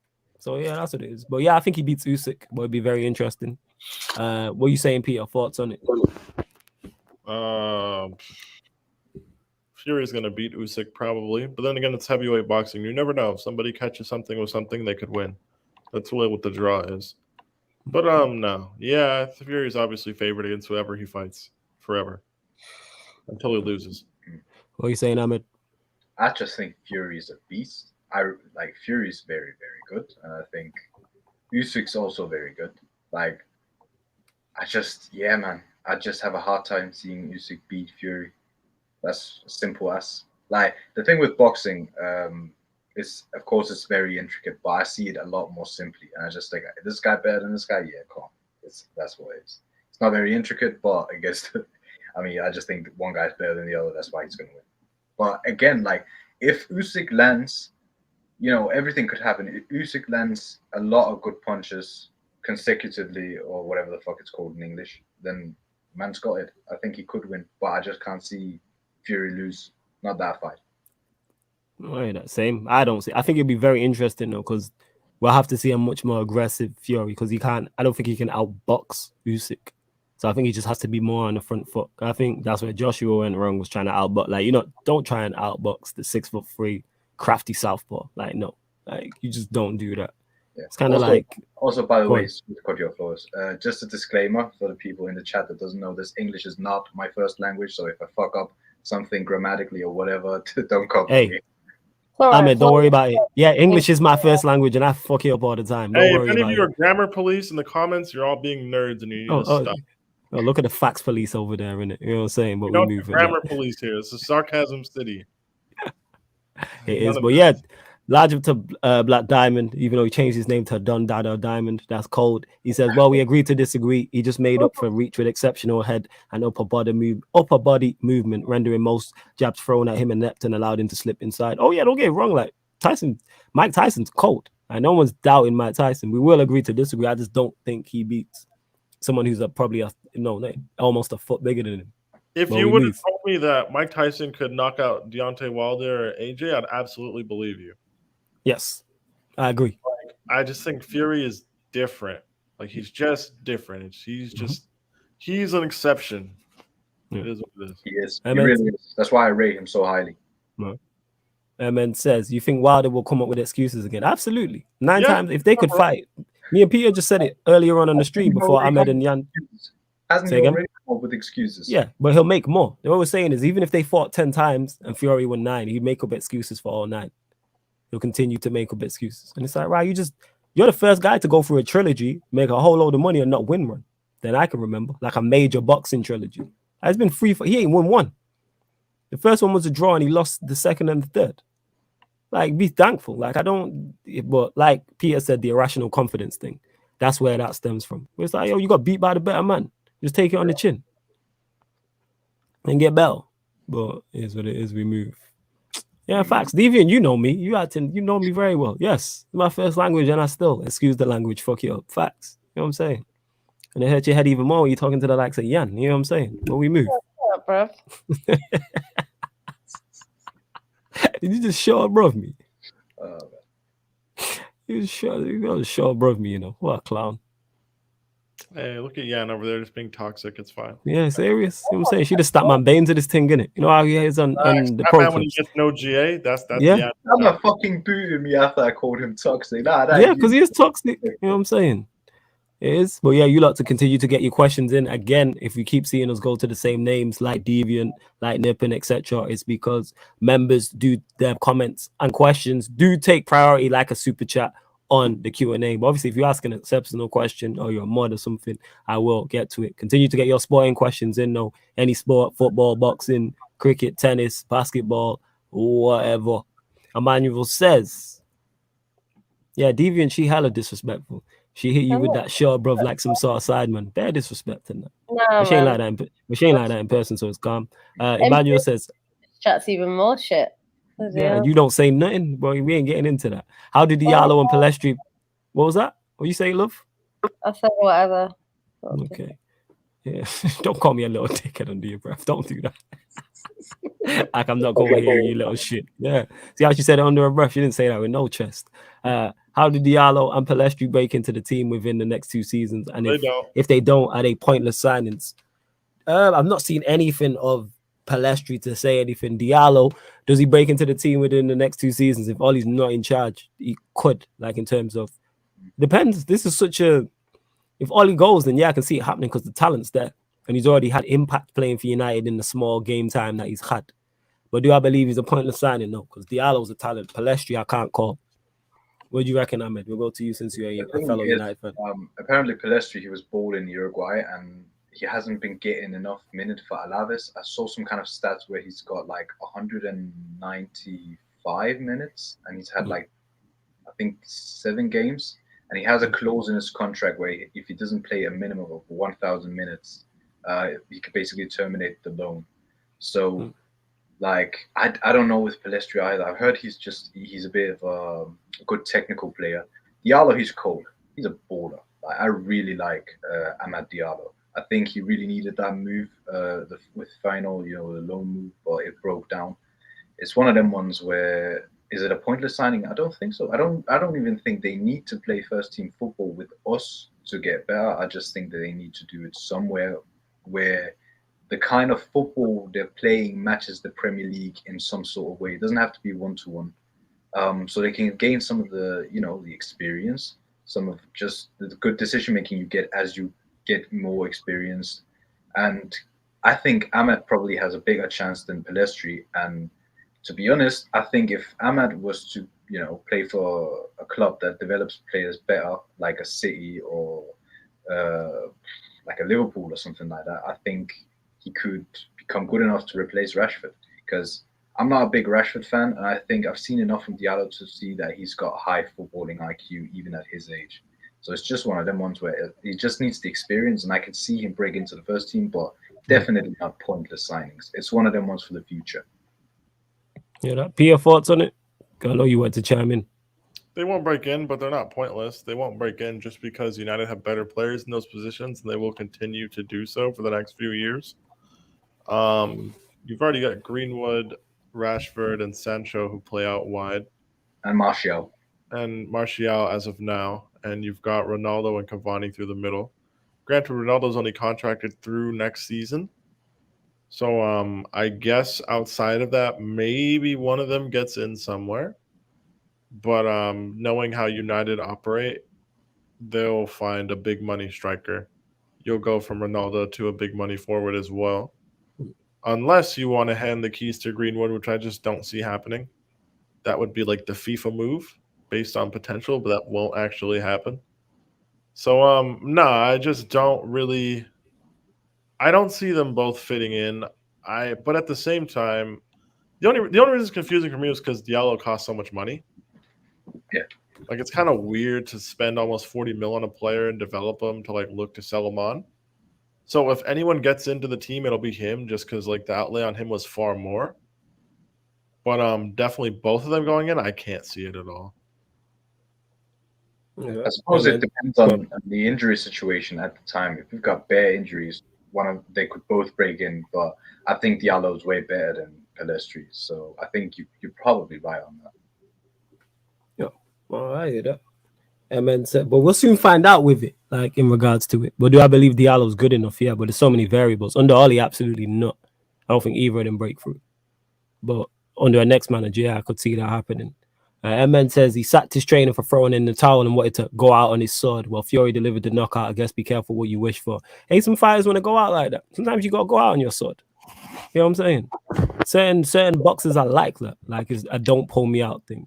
Even though I think if your trainer throws in the towel, sometimes you got to be safe from yourself. You don't always know what's best for you. This is why, like, you need those people around you because they'll be able to see it literally from the outside looking in. Now, you might not think it's that bad. Say that again. That's why you need me. 100%, because you get me. Facts, because it lets me know how bad it could be. You know what I'm saying? So that's what it is. You know what I'm saying? I can't even lie. Yeah, Jan is moving like the female Ryan today. That's effective. Oh my god. See, look, oh my god. After she's been here just slaying my name and that. Jan, do you want to play left wing for us for pro clubs? Yeah, legit. Yeah, well, go buy FIFA. You rich, man. Just go buy FIFA 22. Jan, you rich. You can't be worse. You're clearly richer than me. You bite me. Who's richer than you? You in your 5-bedroom house about richer than you. Jan, if you want to play left wing, there's a spot open for you. You can't be worse than our left winger. Can we just talk about Ryan? He's fucking ass. Like, talk about. He started off well. Name names, but now we're naming names. So now that we're here, if you guys didn't watch the Pro Club stream, Jesus, it was bad. It was bad. Statman and Ryan, one game were playing against us. It was 9v11. It was, and they have the cheek to be talking to others and that. I'm like, yo, you don't do your job. Absolutely. I'm here playing out of position, not getting forward. So you Cam can do what you need to. Cam said it. We got Dan James on the left, bro. It's true. What you call him, Pierre? You call him the fucking. I called him Timo Werner with 10. Fucking hell. Put your GNA on the table. Yo, there's more to football than GNA, you know. I called him Werner. I called him Timo with the 10. It happens. It's proper Bruno, man. Like Starman is Bruno. But that being said, at the start they played very well. They were exceptional, and then they just tailed off. Yep. I don't know what happened, but we move. Hey, we got promoted. Armpits, people. Armpits. We got promoted. 4P. 4P. You know what I'm saying? 4P. For everyone who's talking ish, 4P, and I ain't hearing nothing. You know what I'm saying? 4Ps than Ollie. 4 ball on the CV. You know what I'm saying? Division 10, 9, 8, and 7. And Division 6 soon come. 5 soon land. You get the point where I'm going with this. 100%. We need to enter some cups as well. We need to do that. We should. Not the no foul things in the heads of the actual genuine normal cups. Yeah. Let's do that. The no foul thing is all. Actually, the no foul thing might work for us, actually. Can't lie. I can't lie. We need to sign Aaron real quick. As soon as he is, Statman's gone. We need group chat the whole 9. 100%. 100%. Dan says, I'd like to see this happen. White versus AJ or even Wilder. These 3 fighting each other to get a shot at Fury or Usyk. Whoever has the undisputed championship one day, but I'm just dreaming. I'm with you. I tweeted this out yesterday. We want to see all 5 of the boxers you just named all fight each other because we want to find out who's the best. I'm tired of talking about it. I'm tired of debating it. Let's see it happen. I do believe that Fury is the best. And I think Wilder's second. You could argue AJ is not top 3, which is crazy. Because you could. What do you reckon of the remix? The rematch. I said the remix. The rematch. Ahmed, Usyk, Joshua. You reckon Joshua turns it around, or you reckon Usyk's got him? Usyk's got him. I can't. Okay. And do you think Wilder beats AJ as well? That's a good one. Does Wilder beat AJ? That's the most entertaining fight you can make out of all of them. I think AJ will have that one. I just think his fundamentals are better. Okay, so you think Joshua takes Wilder? Interesting. I think Joshua can take Wilder. I'm not sure that it'll definitely happen, but if I had to bet money on one of them, it'd be Wilder knocks him out. Fair enough. Yeah, I think Wilder stops him. You know what I'm saying? I think he does. I think Wilder does that to everyone. One person he didn't name down here was Dillian White. You know, I'm very interested in seeing in the mix with these. Because he's another one I think could, like, if he beat any of these, it would, apart from Fury, it wouldn't surprise me, including Wilder. Even though I think he sticks on Wilder from the jump. However, I think Wilder stops him. I don't even know if Joshua beats White at this point. Legit. He might be 5th out of, you get me? He might be top 5, but 5th. You think if they have a rematch, do you think Joshua beats Dillian White? Which one of us are you asking? Yeah, I'm talking to you, Ahmed. Oh, sorry, I've kind of. Nah, it's cool. Nah, it's cool. I was just thinking about it. That's what it is that I've come to that conclusion that he might be 5 out of 5. He might be 5. He might be. Does he beat Dillian White in a rematch? I don't know if he beats Dillian White. That's a good I'm question. legit. I can't even say. I think that's a tough. Same with Dillian. I think he loses. I think does White beat Usyk? This is what I'm saying. There's so many great bouts between these five. Like these five all got a fight. Or Peter's up. He's ready for war and that. He's ready for war. I was falling asleep. Nah, that's cool, man. You know what I'm saying? Listening to Yan will do that to anyone. Don't worry about it, fam. Deviant says she there. She's there. He thought he could get away with it a little bit. Do you see how he chats the most when he thinks that I can't hear? See that? Just chatting pure shit. When I see him, he's all quiet as a mouse. Hi, Yan, I've missed you. Fucking bullshit, man. Well, guys, I have nothing to do with this. It's just my me. I don't know what's happening. There appears to be conflict amongst the top row of Q&A. As a member of the bottom row, I have nothing to say. Oh my god! Oh, it's just like the right hand side, the bottom row. Is that what it is? Yeah, is that what it is? Ahmed, if you want to come to the right, you're welcome, brother. I already play right center back. Oh, Ahmed's right side. Ahmed's right side. You are the right side center back. Yeah, you are right. That's it. For real though, you are right side. So yeah, you go with the chemistry. That right side is cold though. I gotta give you man props. You know what I mean? The left side got to fight back. I'm in the center, so I'm not really fussed. But the left side got to fight back. Best all the time. Well, Winter Surfer wasn't there today, so he can add to that. You know what I'm saying? Winter Surfer months and Ryan. But yeah. Yeah, large Yan my G, you know what I'm saying? And that's why I'm just busting joke and that. Even though I legit thought she wasn't there. So I was like, let me just throw this grenade in there and see what happens. Is what it is. She's always ready. Yeah, sometimes she ain't. Sometimes she'll walk away and then I'll just be talking the hella reckless and that. You know what I'm saying? Deviant says, Flawless, what do you think about Lux walking out with Wilder? I was gassed. So for those that don't know, obviously I'm a battle rap fan. The guy who walked out rapping with Deontay Wilder is a big, massive, like iconic battle rapper. So I seen it, I was like, not only is the tune banging, I was like, oh shit, that's loaded Lux. And it's just a great look for battle rap. So I was just like, mad. And like I said, Lux is one of my favorites. He has some of the most iconic moments. So yeah, it was just great to see Deviant. I know you was gassed about it as well. You know what I'm saying? So you're next, Deviant, man. Fiore gonna walk out with you. For those that don't know, Deviant, who's in the comments, he's also a member, is a battle rapper as well. Ajib to London Blue says, hey, how's it going, Flawless? Hopefully you're doing well. Love from the USA. Big up to you, man. Big up to you. Ooh, let's get into this.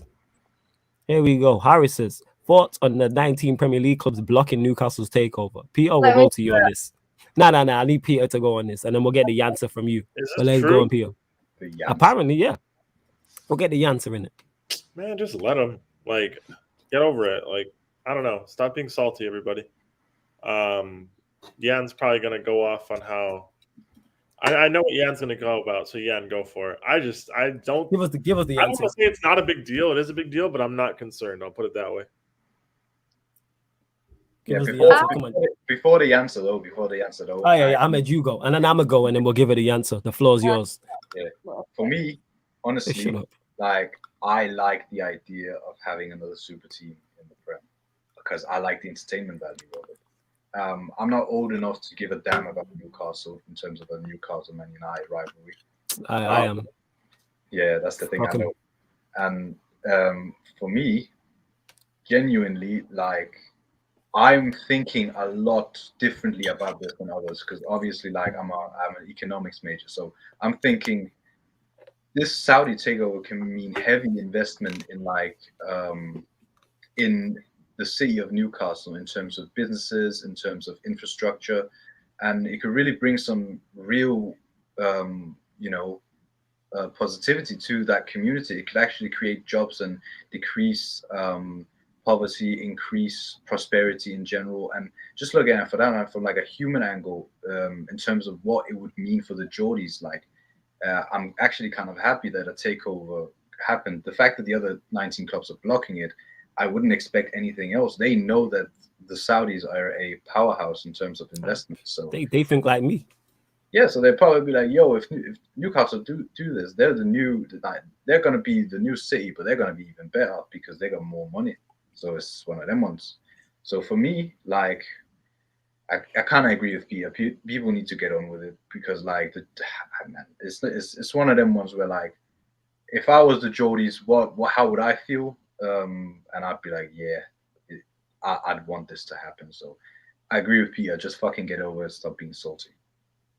Yeah, in regards to this, yeah, it's not a surprise because the Premier League clubs are thinking what I'm thinking, that if they get this right, which is highly likely that they could, because when you're spending this amount of money, they go and invest correctly and they go in there with a plan and they have the financial backing to do so. So I can see, but like, don't block it. Let it happen.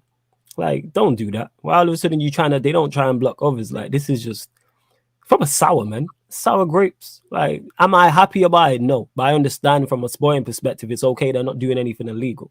I didn't want City to be taken over. I didn't want Newcastle to be taken over. And like I said, I think this Newcastle takeover is Super Saiyan City because they have the infrastructure that's there already. Like, their fan base is crazy. They were packing out their stadium in the championship. Like, St. James's Park is always rocking. You know what I'm saying? What was that? What you say? Saying you don't have any fans, Jan. Don't take this. I didn't say all that. Don't let this guy divide us, Jan. You know what I'm saying? Newcastle See? at one time had 13,000, but people don't know that history, so we'll just keep it quiet. Yeah, here we go. But my point is, Well, they are a one. yeah, they're a one club place. That's where I was gonna go to as well with it when I spoke on this in our past. They're a one club town. That place is gonna be rocking. Every day. Say again. Time. If Manchester had one club, yeah, it'd sell out. Yeah, 100%. How many fans would you have, really? Yeah, you have enough. Whoever it was United or City, like there'd be plenty. But yeah, would rub off on you and you guys wouldn't win. Don't do it. Don't merge. Yeah, I ain't trying to merge. You mad? Merging with them. I ain't trying to merge. I'm good. Don't merge. Yeah, they would just bring you down. Like, honestly, we gained a total of 3 fans. Jan is one of them. Hey, look at these man here with just single league titles talking the most and that. Call us back when you got 10. Hey, look at this guy trophy since he started doing consistent watch-alongs on the channel, watching all his friends win stuff. That's crazy. Hey, I've not seen Liverpool win nothing actually. So yeah, dickhead. Oh no. Oh, fake tears for Ryan. Nah, I don't give a fuck. No, I'm saying for me, because you said, I've seen my rivals win stuff, but I'm like, nah, I wasn't. Fortunately enough, Liverpool's successful season, I wasn't doing this. But it ain't United. There's only one club. Hey guys, right. Chelsea won the European Cup. That's the most important thing that we this guy. But yeah, back to it anyway. Newcastle are always rocking. Like, their capacity is always a mazzo. The place is always, whether it's Championship, whether it's Premier League, the football's been bad for as long as I can remember.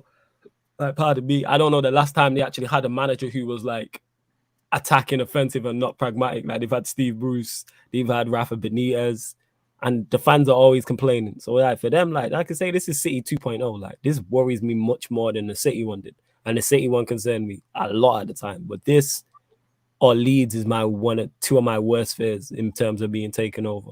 This is the last thing I wanted because I like Ahmed spoke, and I'm old enough to remember the rivalry. And it's kind of like, I'm not trying to see these, man, because these magpies are going to be a problem. They're not doing anything, man. It don't matter. I hope you are right, Peter. You know what I'm saying? I hope you are right. I hope you're right. But go on, Jan. Give us your thoughts. Here comes the answer. Let's go. So my thoughts on it is I don't actually mind. I think the league being more competitive, it doesn't bother me. You know, I don't think City are going to be the one that come out of the top 4. I don't think it's going to be us. Do you know what I mean, in general, unless we have a poor season. But I think City will be pretty secure. Even if Newcastle win the league, do you know what I mean? I don't think we're not going to win it. Do you know what I mean? Again. So I think we're okay. I think other teams are more at risk of kind of slipping down the table than we are. But yeah, in terms of City, like, I don't know if it's true that all 19 teams are completely 100% against it. I don't know how true that is. I can't imagine that City are, just because, you know, our owners are probably, I don't want to say close, but aren't they like allies, the UAE and Saudi Arabia, and they both work in the government, don't they? So I think they probably know each other. So I doubt you're going to kind of say that your friend can't buy a club. I can't see City being against it. That being said, Newcastle as a club now, they were part of the Hateful Eight. I don't know if you remember last season. Was it last season or season before? When there was 8 teams that were trying to get City banned from Europe for spending money. Oh, that was before last season, yeah. Yeah, and Newcastle were part of that 8. So if City did go against Newcastle, Newcastle would only have themselves to blame because they were part of the teams that said, let's get City banned. So, But yeah, surely, in terms sorry to of cut you off, Dan, but surely, like that's another management than the one that's taken over. So that's what I'm saying. That's what I'm saying. So Newcastle, that's what I'm saying. Newcastle as a club, yes. The ownership, I don't see them being too far against it. Yeah, I would have thought they were rivals, but apparently they're allies. So I don't know about that. because do you know what is, with Arab brothers, they like flexing and they like one-upping one another. So it could simply be one of them ones. Yeah. And that's what I've said though, because like from a City perspective, like what people forget is like the American owners, they're all about like making money from that club. So regardless of how successful that club is or not, if they make money, they're happy. They've made their money. They're happy with that. They don't care about the club. Chelsea's owners, he's all about what he wants to win. So it's I won this, my team won this sort of thing. City's owners are similar. They're like, we've done this, we've done that. So I can see when this Saudi Arabian guy comes in and starts making Newcastle into a better team, I can see them saying, Roman and Sheikh Mansour, I can see them turning around and going, okay, he's gone and bought this player. Let's buy this player. I can see it actually making them sort of try and, like you say, one-up each other. I can see it happening. Like, I could see we're more likely to get someone like Haaland if Newcastle come in and start spending big money on players. I can see it. So I'm not against it 100%. Because I don't really care, but I think it's good to kind of like have competition. I think the same sort of my whole childhood. There was like 2-3 teams at any one time that had a chance of winning the league. It's pretty dry. So it's like that now. Yeah, like that now. And that's what I'm saying. Any more teams that come in, like if the anything, less the better, innit? You win it. Do you know what I mean? Obviously, yeah, I'd love to win the league every year with no competition. Don't get me wrong, I would. Like, yeah, I don't care about competition. Relegate all these teams, man. City, let Liverpool go, Chelsea, the whole nine. That being said, it's just one of them. I don't know what it's gonna do in terms of. But what everyone's saying now about Newcastle is exactly what they said when we got taken over. I was hearing, "Oh, your fans deserve it. You've been there through thick and thin. When City were going up and down, your fans were behind them. You had 30,000 fans in League One and League Two or whatever, and all this crap." That's what I was hearing when City got taken over. The minute we started competing, things changed. So Newcastle now are like hearing, "Oh, great, you deserve it, blah, blah, blah. You've got a great fan base." You wait, because if they start being successful, you don't turn on them. Yes. All of that crap. You're just Sunderland with money. Yes, all of them things are coming out. Yeah. Newcastle's attendances weren't that great. All of that stuff's going to be dug up. 100%. They just got to wait and take it up. But who really cares when you win in the league? Who gives a shit if you got no fan? I couldn't care if it was just me in the stadium with City. If we win the league, I don't care. So it is what it is. But yeah, it's gonna be one of them bumpy rides. The only thing that I would say, which is different to Chelsea and City, is everyone's voted for this financial fair play bullshit. So I'm not saying they can't spend money, because they will be able to spend money, but it's going to be a little bit more difficult. And the other thing is the process is a long one. Because like I say, when Chelsea's was a bit quicker, but Chelsea were in a slightly different situation. But with City, like we had to kind of buy like your Craig Bellamy's and, your Les Scotts and players like that before we could go and win the league. So people saying, "Oh, Newcastle are going to go and buy Mbappe," I doubt it. Like, it's going to take a bit of time. Well, yeah, when City tried to close the gap on Chelsea and United, the level that Chelsea and United were at was higher than when Chelsea tried to close the gap on United and Arsenal. Yeah. Like now, like Newcastle, on top of being in a much worse position than City were when they got taken over, or Chelsea in the early 2000s, that like the superpowers they're going up against are so much better than what Chelsea dealt with trying to burst on the scene and what City had to deal with. Yeah.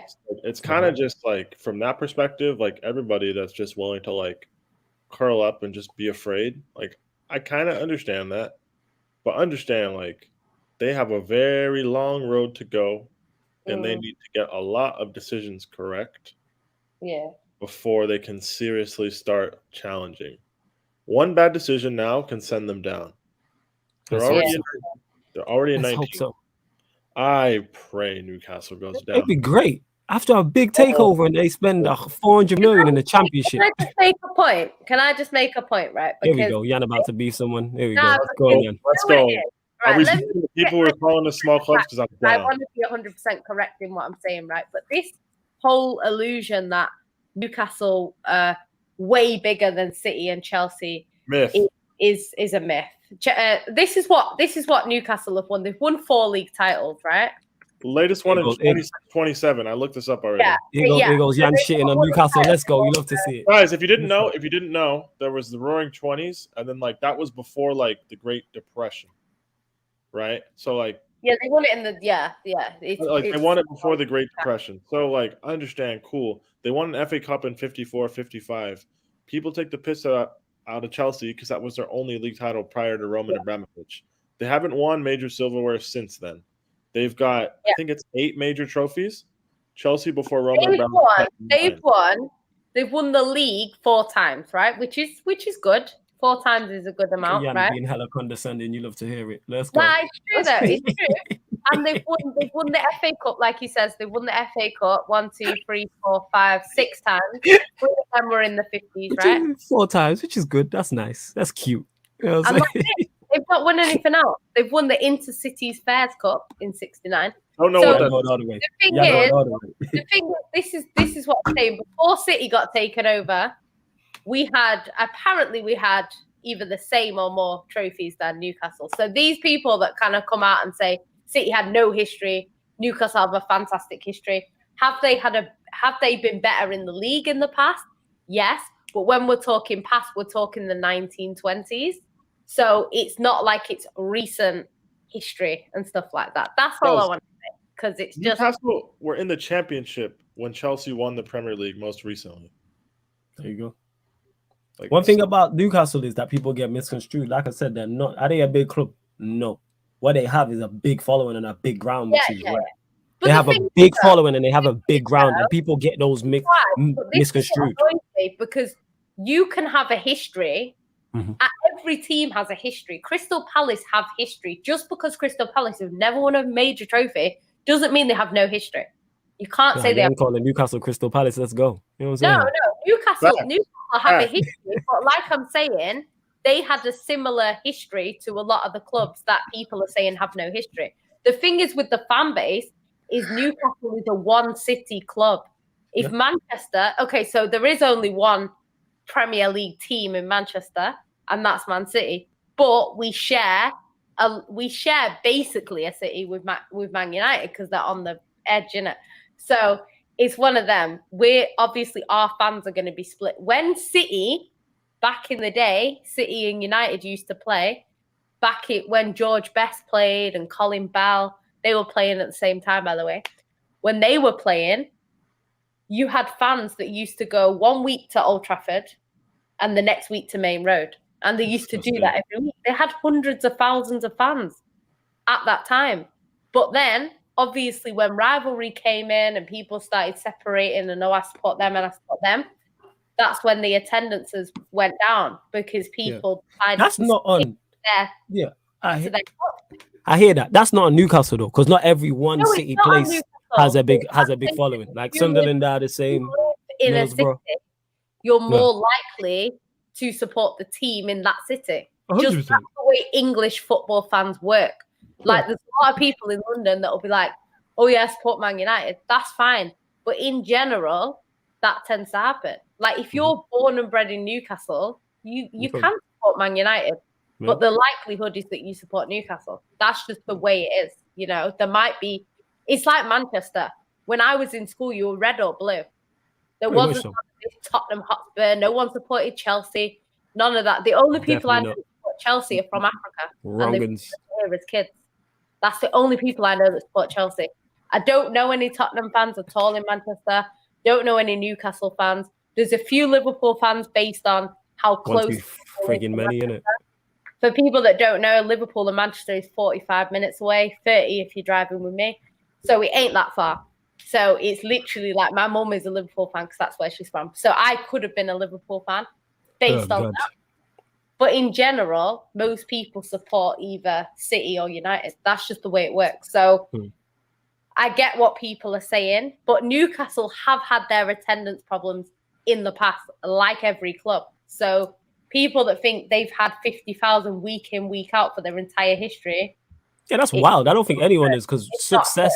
Because success brings people. People want to be associated to success. Get relegated, the fans drop off. Yeah, the fans go down. It's just a question of how many in it. Because I don't know Newcastle's average attendance, but I bet it's higher than your average in the championship. Their ground is big, so no. Forget the size of the ground is. I don't think even if someone, say for instance, who's going out? Say Norwich go down. Say they had a 50,000 seater stadium. I don't think they're getting 40,000, 30,000 in the championship. No. Maybe if they're on a promotion charge, maybe. But I'm saying in general, most teams that go down are going to get that. Like Newcastle, I think, with no success have we spoken about, still managed to have. I don't know exactly the numbers, but I know the average attendance is high. We were known for prior to the takeover. Everyone forgets that now. We were known for having 5,000 fans in the lower leagues. Because you have one of them fan bases like this. You have one of theirs. We have a very loyal fan base. So this is what I'm saying. When people Main Road used to be rocking, man, knows. Yeah, so that's the thing, though. That's why it annoys me, because this will happen with Newcastle. People will say they only fill their stadium because they got. You know what it is? That's all a part of the fun. You know what I'm saying? Yeah, that's what I'm saying. But the same way I just said on the show, Arsenal ain't won the Premier League in 25 years. It's all a part of the fun. Like, that's what this is for. Like, people know what they're getting. Like, I'm already getting my Newcastle like slander in early. Like, I'm already thinking of things in advance type of thing. I'm trying to figure out how I can throw Magpies in there, the whole black and white thing. You're just a rich Sunderland, but I want something better. Like, I'm trying to think of all types of things to slander these men. Where are you, man? Sam in the comments is saying, look at the global support. City doesn't have that massive global support. They do have a global. Their global is decent. With success, you get global support, but I've never seen. I don't know. The only Newcastle fans I know are people from Newcastle. So that's just what happens. They have global. You know why? Because they've had stars in the past. That's what it is. They've had stars in the past. When they get more successful, they'll get more and more. That's how it works. Yeah. There are typical teams that tend to get more global support. So, for example, Arsenal have a lot of African fans because they had a lot of African players. They had a lot of French players. So they have a lot of fans in them areas. I know personally, from speaking to quite a few Brazilian people, they tend to favour Man City because we have quite a few Brazilian players. And basically the players that come over to play for England and they go to City, they tend to... So I know about 50 people that live in Brazil that have their own Brazilian team and they support City as well. Do you know what I mean? Just based on like connecting with people. So it's just like, that's things like that. I know Bermuda, when Sean Goater played for City, obviously he was their star. Like, they didn't have loads of Bermudan players. So he was playing for City. So a lot of the fans came in. Same with when we had Jahai's son. Jackie Chan supports Man City because of Son Jahai. Or Jihai. Oh, Son Jihai. Yeah, who the hell's Jihai's son? I was like, who are you talking about? Yeah. Son Jihai, you butchering the man's name and that. The disrespect. No. The disrespect to that. He's one of your legends. You can say it both ways around. But clearly you can't. But when he came, Jackie Chan came to City and says he's a City fan. So this is like what happens. Do you know what I mean? If for example, Newcastle went and bought Mbappe fans are going to Newcastle fans. That's what happens. So yeah, I think it just, your fan base grows. Me personally, I don't really care if people outside of City support City. I don't really care. Doesn't affect me in the slightest. But, you know, it's just like, that's what happens with success. Because I know Jamaica, for example, Jamaican people are glory hunters. You go over there now, I bet there's pure Hey, don't be disrespecting man, our Jamaican bad. brothers. You're already tearing down black men, and now you're trying to tear down Jamaicans in particular. We're not having this. I am Watch your Jamaican. mouth, innit? And so don't disrespect. That makes it even worse. Watch your mouth. You know what I'm saying? Don't be out here disrespecting good Jamaican men. What's wrong with you? Huh? Have some respect. I didn't say You're Man part City Jamaican was too. the biggest club in Brazil. I don't know where you're getting that from. I said I know about the people that support Man City. You know, Jan beefing the comments is the best part of these Q&As. Yo, there is it. It always happens. When you just yarn out test, man. You know what I'm saying? Like, how are you going to just generalize let's go. I'm ready. and change it to days not? What the hell? Well, big up to Sam as well. He says, "Yo, flawless. When is that new single knee slides with Aaron coming out, fam? Soon come." For those that don't know what he's talking about, Aaron, there was this tweet. It's this viral tweet going around, and it's like drop a picture of yourself that looks like an album cover. So Aaron dropped it, and then he did a whole track listing and a track that he had. One, to be fair. I've got loads of pictures of me that look like album covers because a lot of them be me performing and stuff like that. But yeah, I just didn't drop it. And then Aaron was he put in the track listing and he had hella features from all the man them, and he had the feature with me, and yeah, it was the knee slide dance. So yeah, man, soon come. We're gonna get Saeed and Tox on the remix, but we're gonna get there. And man says, do you think Wilder fights again? Absolutely. There's so much money to be made. Exactly. He can fight Fury a fourth time, you can fight Joshua, you can fight Dillian White, you can fight Usyk. They're just four off the top of my head. There's so much. Joshua would get knocked out by Wilder. But again, he could. And then if he beats it, if he comes over here, so I think he becomes a global star, like not a global star, but he becomes a major star over here. I think the British people would like fuck with him more if he did fight over here, especially if he did fight Joshua White and knock them out. Because he's entertaining. He's an easy sell. You can sell him to casuals. You know what I'm saying? Loudmouth, trash talking American who knocks people out. It's an easy sell. Easy sell. He's a great self-promoter and his fight backs it up. So do I think he fights again? Absolutely. Simply because of the money on the table as well. And C1 says, flawless, relax, that's hella reactionary. How can man go from being arguably the best to number 5 of heavyweight in the division? Now, man, allow it. The thing is, I never won, so I got a few things to respond to this C1 London. I never thought he was the best. I thought he was number 3. I thought, yeah, man, let's go. You know what I'm saying? I can do this all day. You know what I'm saying? It's not just you. I'm a Steven Jackson thing. We move. As I was saying, I never thought he was the best before he fought Usyk. I never thought he was the best. And also as well, I expected him to beat Usyk. So the fact that he didn't beat Usyk, that now drops him to number 4. Because I had him number 3 on my list. He lost to Usyk, you're now number 4. I legit didn't know if he beat Dillian White. So he could be 5. I think he's top 5. But he could be 5 on that list. He could be 4. I don't think he's any higher than... He's definitely not top 2. I don't think he's any higher than 3. But he could beat Usyk, but I doubt it. But we'll soon find out. So yeah, man, it's not reactionary. I just don't rate him that highly. He's good though. What else we got? Someone called you the Yaninator. You lot are hilarious and that. You know Yaninator. Fuck it. You lot are jokers. Answer this question from Dan. Go on him. Well, big up Dan. Like, Tyson Sinatra, when he came in, like we were literally gonna be bankrupt very soon. See, he came in, we had money, a little bit of money. His money got frozen in the end. That's why he kind of left. But to be fair to Tyson Sinatra, he came in, he brought some decent players, to be fair, in that time, because we didn't really have great players at the time. And what he did do is he made sure that we got bought. So he was apparently he was involved in sort of, I don't know what happened, obviously, with Sheikh Mansour, but apparently he was kind of involved in the handover, basically saying like, you know, this he helped basically, apparently. So I can't really hate him. And you know, he's in that time, I think Alano came in under him, if I remember correctly. We got Vincent Kompany, Zabaleta. So yeah, I can't hate him, to be honest. I thought he was all right. We had a big Thai following from him as well.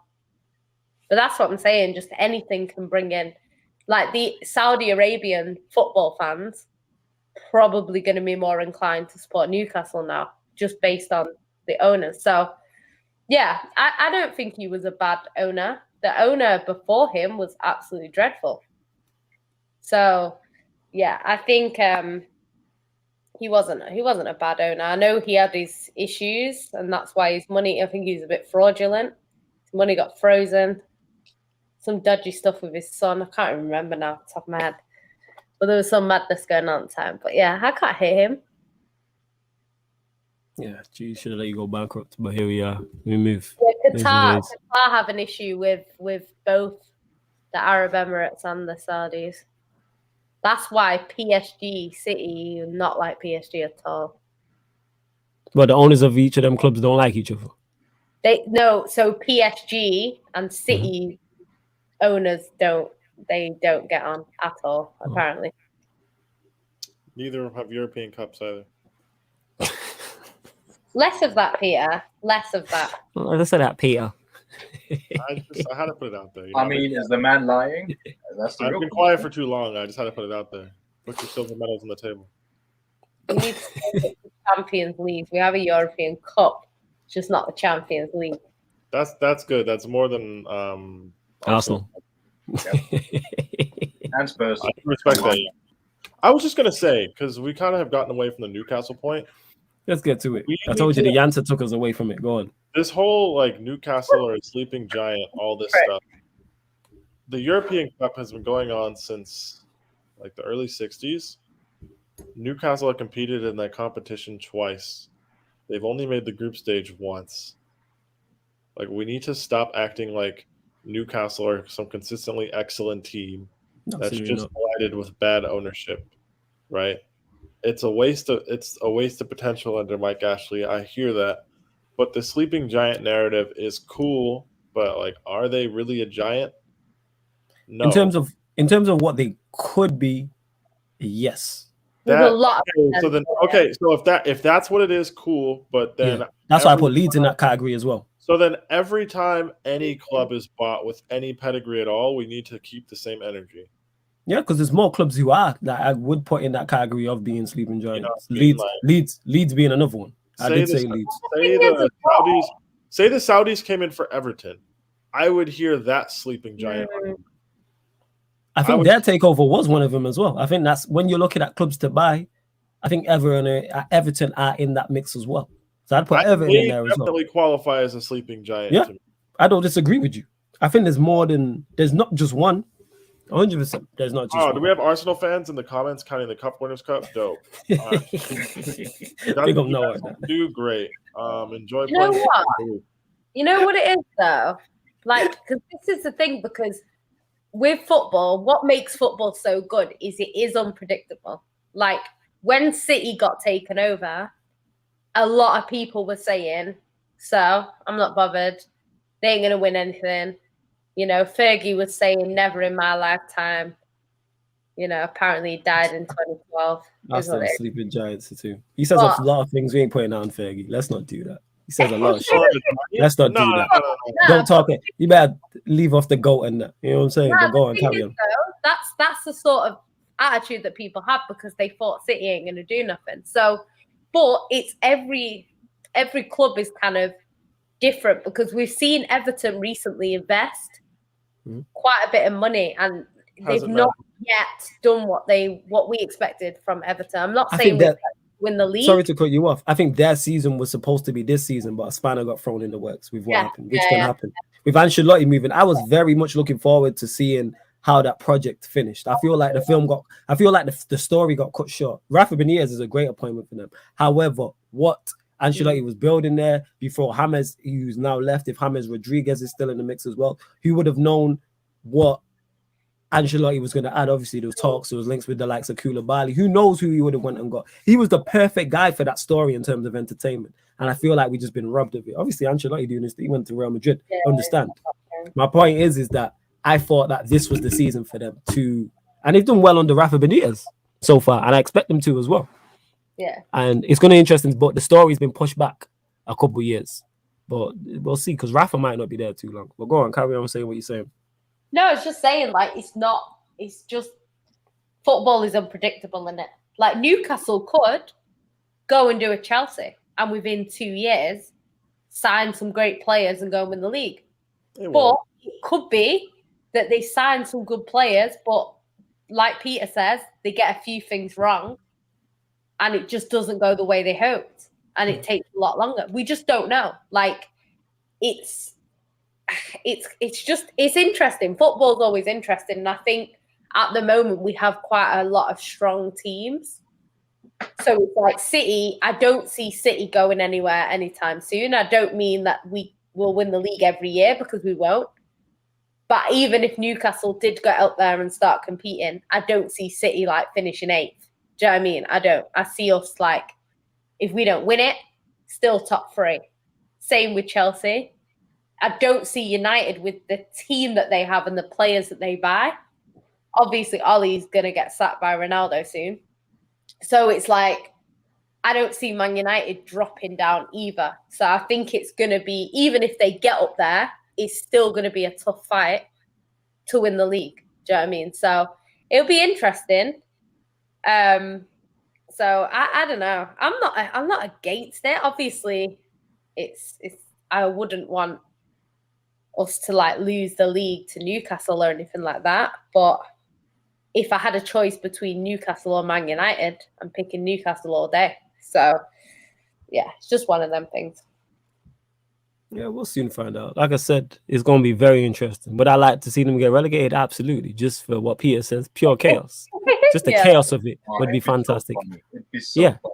It'd be great to see them get relegated and them splash 400 million in the championship. It'd be fantastic just for a watch. You know what I'm saying? Like, let's see how, because they're going to react.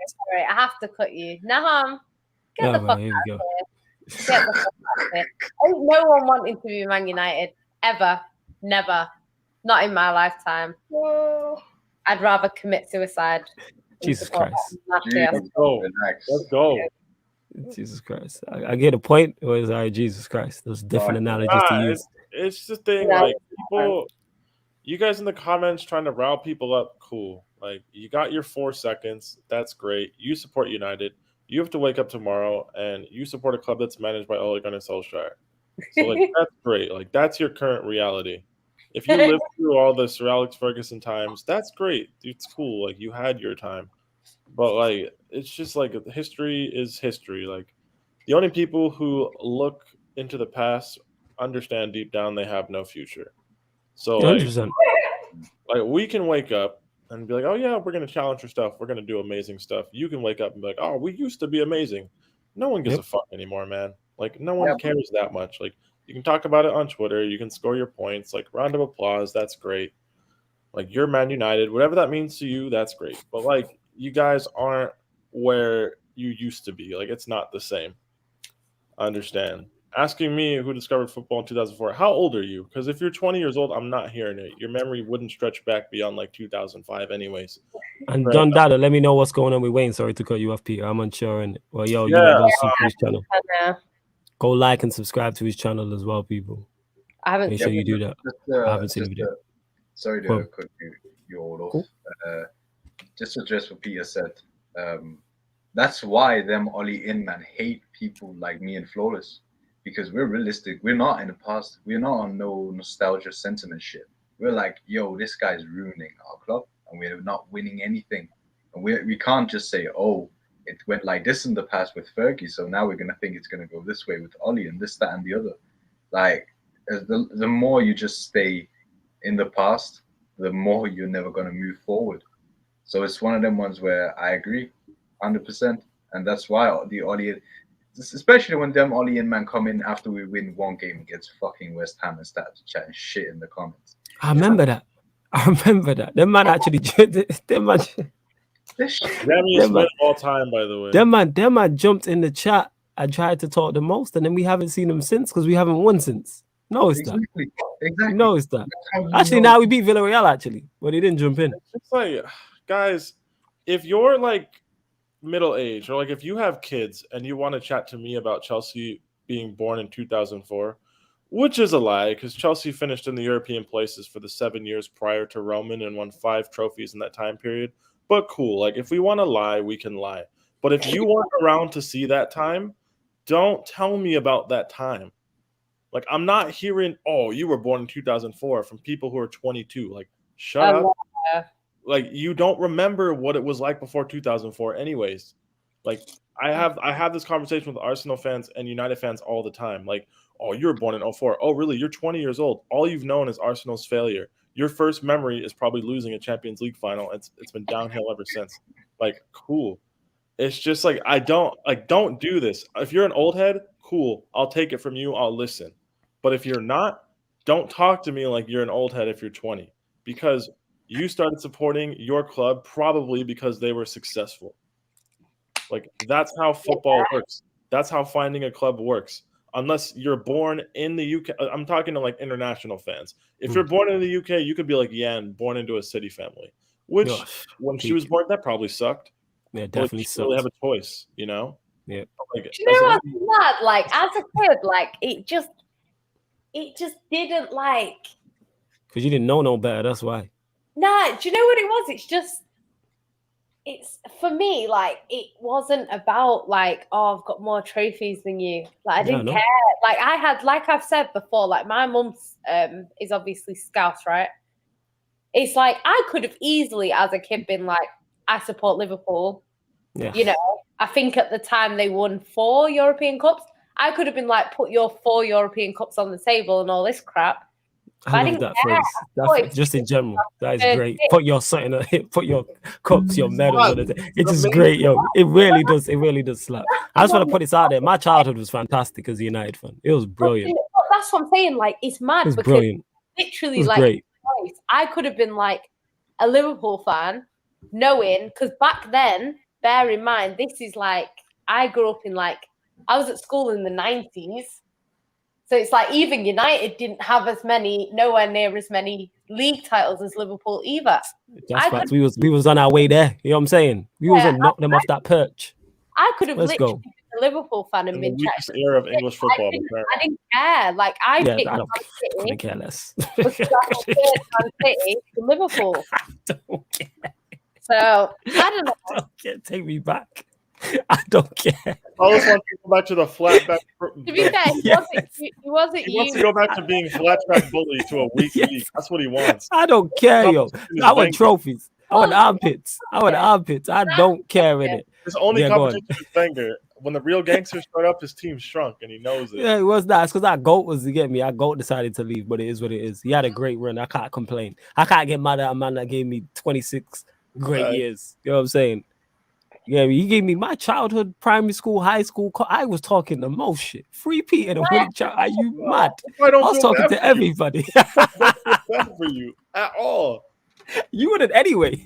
You wouldn't feel bad for me anyway. We could be talking 4 years from now, and you still be like, I don't care. I'll heat your club for forever. Like, it doesn't matter.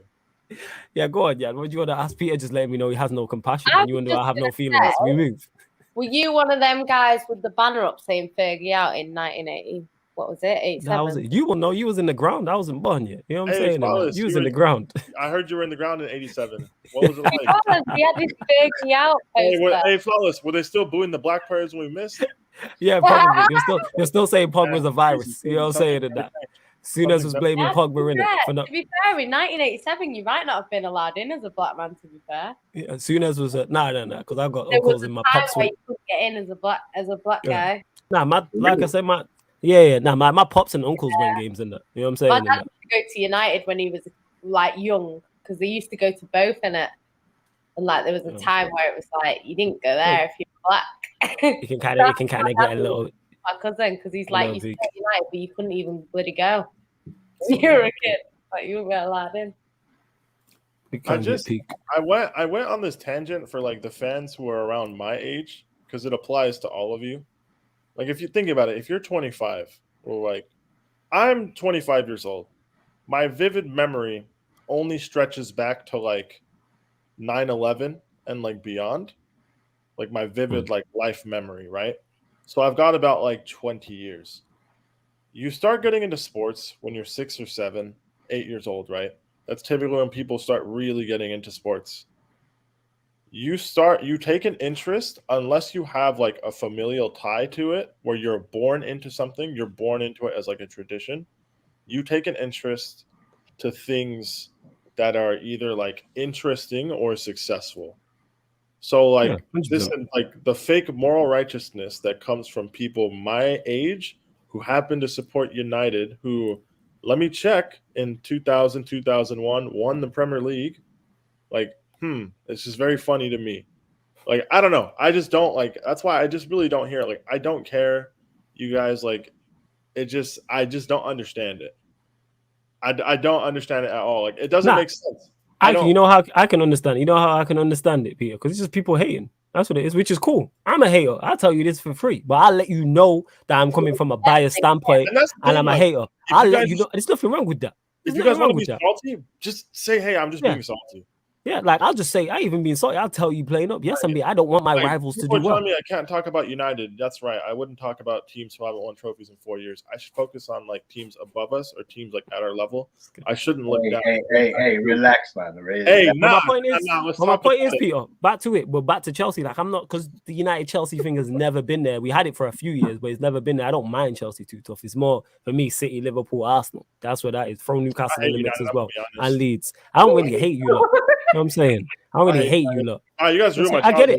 I wouldn't. Yes, and again, I understand why. If I'm a non-Manchester United fan and I'm like you say 25 or above, I'd hate United too. Seeing this team just win everything all the time would piss me off too. There'll never be enough mud for you guys to be in for it to be like, all right, we should stop. Yeah, I get it because we just had so much glory. It's fantastic, man. You know what I'm saying?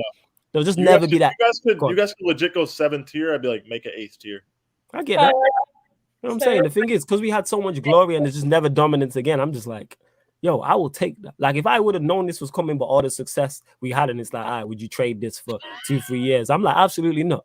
Give me the what's it called in it. Give me the all of that success. It's fun. My childhood was great. Growing up in Manchester was absolutely fantastic. I loved it. I wouldn't trade it. Yes, is it bad now? Yes. However, 20 odd years of dominance I'll take. And we still doing things that still stand to this day that I will hold on to. And then obviously, as the Manchester United fan, the petty asshole I am, when other teams meet those targets, we just move the goalposts. It's simple as that. We'll find something new. You know what I'm saying in that? Until City win the Champions League, it's like, yo, well, your Champions League's on the table. Like, until somebody free-peats, it's like, we free-peated. That's why we need to win the Champions League this year. That's what I'm saying. Until Chelsea free-peat. English team to like defend the Champions League championship. Yeah, and we don't need that. I don't care about the Liverpool European Cups from the 80s before they got. We don't care. From Europe. Graham Souness and all that. Yeah, man. Dusty ballers. Still. Yeah. That's what it is. Yeah, we'll go to this big up to Dan and that. But that's my point. But I'll let you know where I'm coming from. And like, I'll let you know. Yes, I'll move goalposts. But big up to Dan who says, I hope my club will be in the big top team Giants convo with you guys one day in my lifetime. LOL. But at this point, I'm just grateful of what the owners are trying to do. I'm glad we are still in the Premier League. So for those that don't know, Dan is a Wolves fan. And you never know. All it takes, Dan, is like either ownership or 2-3 good seasons, and you could just be up there on it. You could do a Leicester. You never know. Catch the Premier League when it's weak and do a Leicester. When Arsenal and Spurs are fighting for a title and it goes to it's a North London title race and it goes to the Midlands, it tells you all you need to know. Worst title race of all time. Leicester tells you in it. Like, that's what it is. Like saying, like even in the 90s, I don't think the 90s was the worst part. Like there's been worse Premier Leagues than in that 90s period. Like the season where we won the Premier League and won 3 away games. I was like, yeah, this is a wrap. We won 3 away games. I know. And won the league. I was like, I'm just saying, what? English football, like a period in the 90s, English football, like on the European stage, just like didn't matter. It was irrelevant. Yeah, because people were still trying to get up to the European level and the European game. Like Arsenal struggled with it when they first went into Champions League. United struggled with it. Chelsea, obviously, you're not your club. You had issues in Europe as well. Same with Liverpool, even though they did it in 05. We've seen Leeds get to the semi-final in whatever year that was. I think it was 03, 04, something like that. It's another discussion for another time. Hey, I ain't talking about like what should have been. But yeah, it's been great. You big up Dan for the super chat. It happens. Everybody. Yeah, we just ran into one of the best club sides, arguably of all time. Yeah, I don't hold that against no one. I'm just like, right. And the last one I just mentioned, we got to a Champions League final that year when we won 3 games away from home or some shit. I was like, yeah, this. But hey, did I still celebrate that that Premier League title win? Absolutely. I don't care. Competition's not my problem. That's not, 03 Leeds, big up Dan. That's not me. That's not my problem. That's not my fault. Who the competition is. Whether it's 6 good teams or it's 1. Flawless, like when he was born, United were going for a trophy drought. And then I was born into trophies. That's the great part. Man, bro, you get me walked out the womb and just born into trophies in the 90s. It was fantastic. And how old were you when Fergie came in? I wouldn't trade. I wasn't born when Fergie came in. Wow. I wasn't born when Fergie Hey, came. I heard you were. I heard you were 30 when Fergie came in. that would make me like 60 now or some shit like Hey, that. Black 50 don't up. Hey, Black don't. If I look this good at 50, Lord of mercy. You know what I'm saying? I hope so. You know what I'm saying? 50. Look at me. Anyhow, someone's gonna come in the comments or flawless is better old chatting bad shit, but we move. But yes. I mean, I was the guy that called you fossil in it. Yeah, it was it. That made me laugh. But what we was talking about made sense when I'm like, I remember football like 95, 96 is my earliest memories in that. You know what I'm saying? Is what it is. Man said My you saw earliest run out. memory is, us. My memory is really That's bad. actually what got me into football. It was Man United win the 2008 Champions League, and that's when I started supporting them. So There it's you one of go. them ones where, unlike And- some of the youths nowadays, I've actually seen us win trophies. Like There we go. And yeah, and your memory's that bad is because you've been alive that long. That's why, innit? You know what I'm saying? You lived through World War II and 3 and that, fam. What are you talking about? You know what I'm saying? Like, Anything. I can't remember anything. People like, what's your first six game? I could not tell you. I don't know. you call that Ahmed, innit? It's calm, innit? I'm hilarious, I know. You know what I'm saying? We move. Yeah, Jan's the oldest 21-year-old in the earth, guys. Yeah, facts. I'm I'm saying. 21. And the rest. I was born in 1999. Are you okay? It's fair enough. Yeah, So yeah, sure. when's Okay. your birthday, Jan? When's my birthday? December.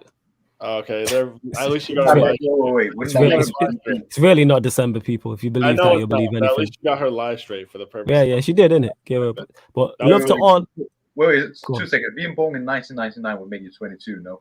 No, birthday's in December. No, she'll be turning 22. She'll be turning 22. So she Yeah, got if her you lie believe- straight. You believe that, you'll believe anything. You know what I'm saying? But we move. Mr. That's what it is, isn't it? You know Anyway, what I'm saying? Mr. Flawless, he's nearly the big 40. We're throwing him a Sarcasm City party. I did not know about this until Jan said it, guys. I don't know if this is actually happening, but This if is it not do, I'll happening. be here. This is not happening. My birthday is the only day I take off. I take 2 days off. I take 3 days off a year. Oh, innit? it's My your birthday, 3rd of January. Oh, I was gonna say I'll stream then, but I don't know. I might not.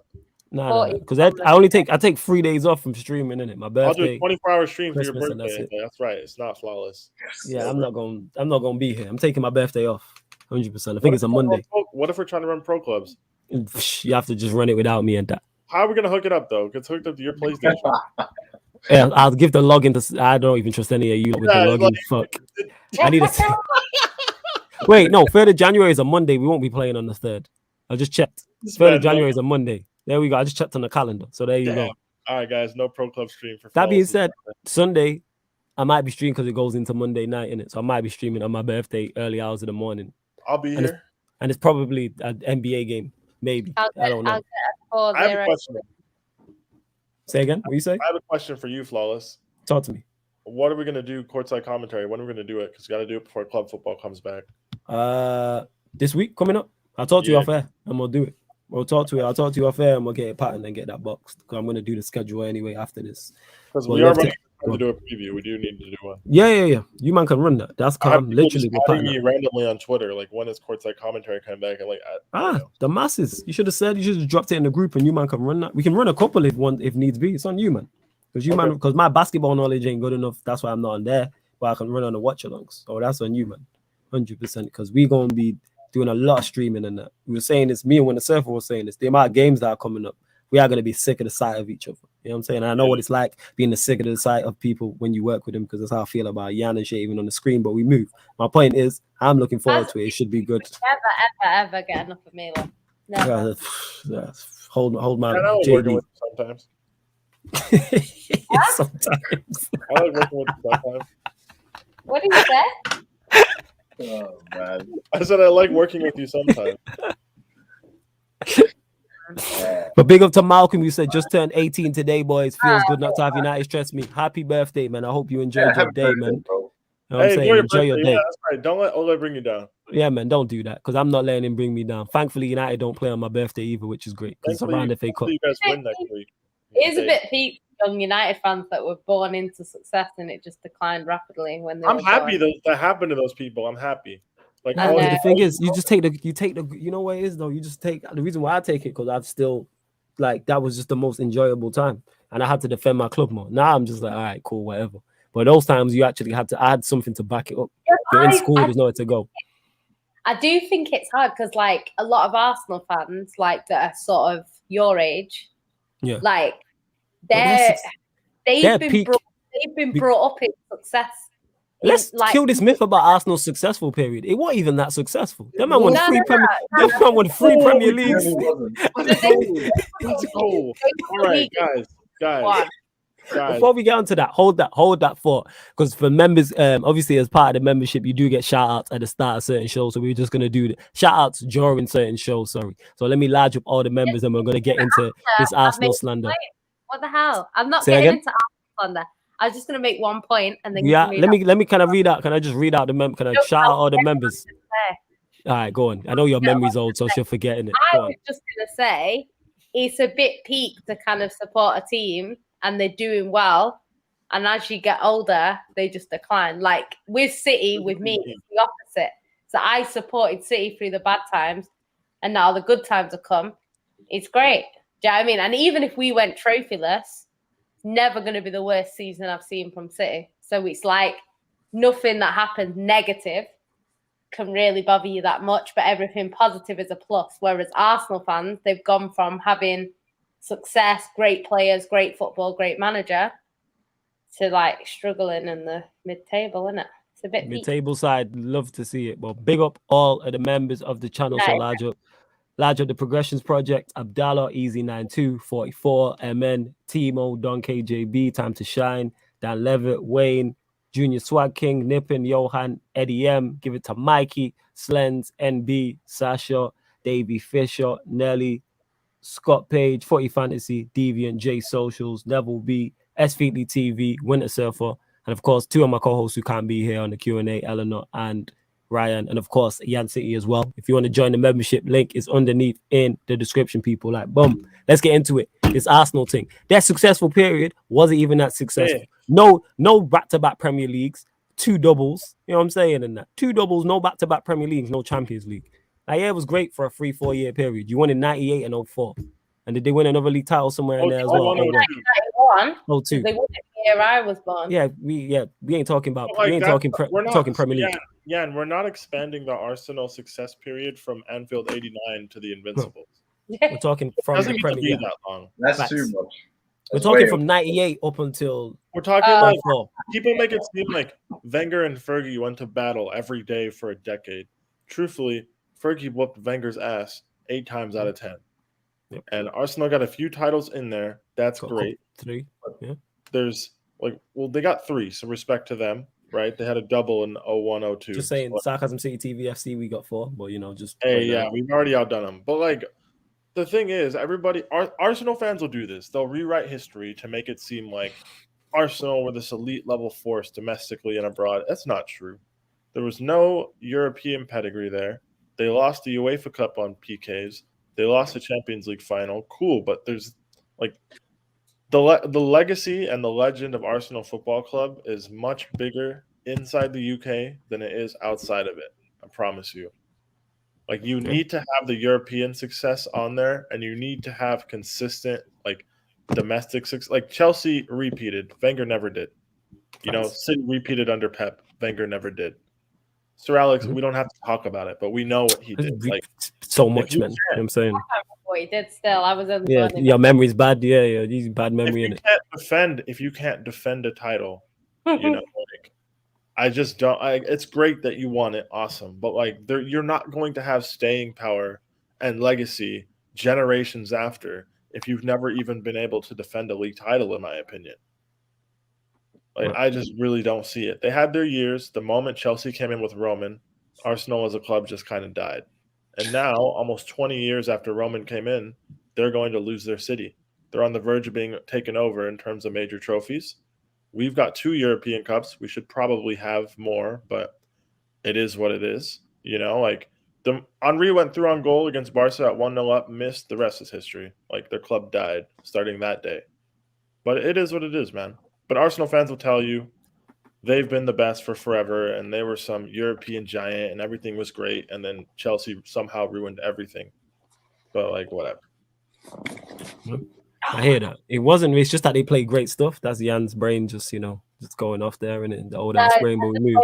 It's like... Sure. know what I'm saying? Sure. What? I'm not. Huh? What?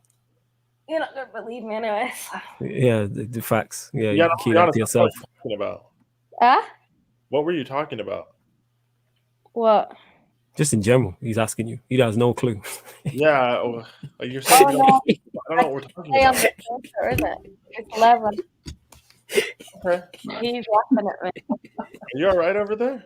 Yeah, I'm chilling. Like what? I was actually watching Squid Game. And Oh my God, she's on Netflix while she's doing Q&A. Oh my goodness. Yo, Ahmed, you're my guy, you know. You know what I'm saying? You appreciate my brilliance. You know what I'm saying? This is why we get on pro clubs. You appreciate my brilliance. You know what I'm saying? Bro, the banner's the lead, isn't it? Yeah, it is, man. People don't even, and people miss it all. It goes over heads and that. You know what I'm saying? And that. Like, it's Bro, great. I'm not gonna I lie. catch it, bro. I catch it. You Sometimes with like the Wi-Fi, you can't really hear when you're listening to the stream. But when I'm in the heads, I die laughing at stuff. Like, Cam is actually so funny. Like, oh yeah. I need to go buy a headset actually. This man be yelling, get back in it. I'm like, that's supposed to be you. That's what you are right back, fam. But you know what? Because I rate what he does going forward, I'll get across. I tell him just shout me. I'll go across. It's not a problem. Now he's like, I'm saying, oh, get back, watch the ball. I'm like, no, Cam, that's you. That's and you. I just start running into the back post. I'm like, brother, you're 5'7". Why are you jumping for a header? Just run back. I need to improve my guys' like jumping stats as well. But you just don't get no skill points anymore. Can I You know ask what you I'm a saying? What's up? Talk to me. Why is all of Man United ladies' team got their hair braided? I have no idea.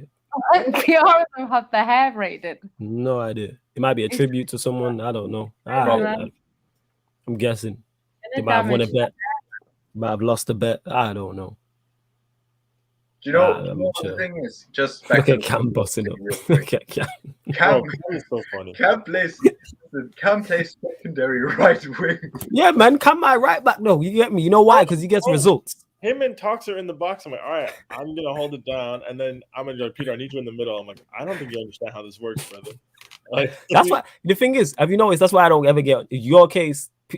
Toxins or Cam, because you man are productive. If you're productive in this team, I'm not gonna get on your. That's why I don't get on Ahmed's case, because more time Ahmed has making last ditch saving tackles and holding down the defense. I'm not fussed. But if you're not producing and you're talking shit, you better be producing.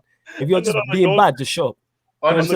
Honestly though, Ryan fucking kills me in defense. I watch those games back just to see, okay, how can we improve? This brother gives away the ball almost every fucking time. Yeah, we were playing today, right? And we're struggling to clear it out of our box. Ryan decides this is the appropriate time to mess with his headset, right? So we clear him the ball. He just spams the button, gives the ball right away, and we get scored on. He's like, I'm fixing my headset in it. I'm like, Ryan, why did you think this was the appropriate time to do that? You could have waited for the ball to go out of bounds or something.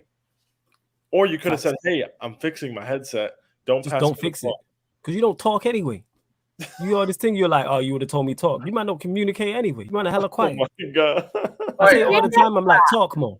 Oh yeah, and Peter. Did you know that? About the flare button, man. I like that button. Okay. Oh my God. No, I didn't know. I didn't know this. I don't follow the women's team. For Man United. Yeah, I don't follow the women's team whatsoever. Oh, I was gonna say, like, the women's team doesn't win anything, so like it must be genetics. But I don't want to be mean. That's true. Hey, Cam, you're welcome. Cam, you're welcome, man. It's cool. That's why I always protect you. The system does. Brother. That's why I'm there. You know what I'm saying? Like, I even a midfielder. I'm just an extra defender. You know what I'm saying? It's cool, though. You know what I'm saying? It's calm. Yeah, Ryan be wilding. But we move. It is what it is. Is he all right? He just went quiet and then just left. I presume so. He's not said nothing. I don't know what going. I'm sure he's good. I'm sure he's good. Did we really break his spirit? It needs to be broken. Hey, you're trying to break mine. Guys, I'm trying to win division. I don't think you guys understand. Yeah. I'm trying to win Division 1. Like, part of me cares about your guys' feelings, but like, I want to win. I don't. I'm like, let's win. I'm very competitive. I'm here to win. Not only is it bad enough losing, and we got people in the chat chatting shit, I'm trying to. And the thing is, we can. It's there.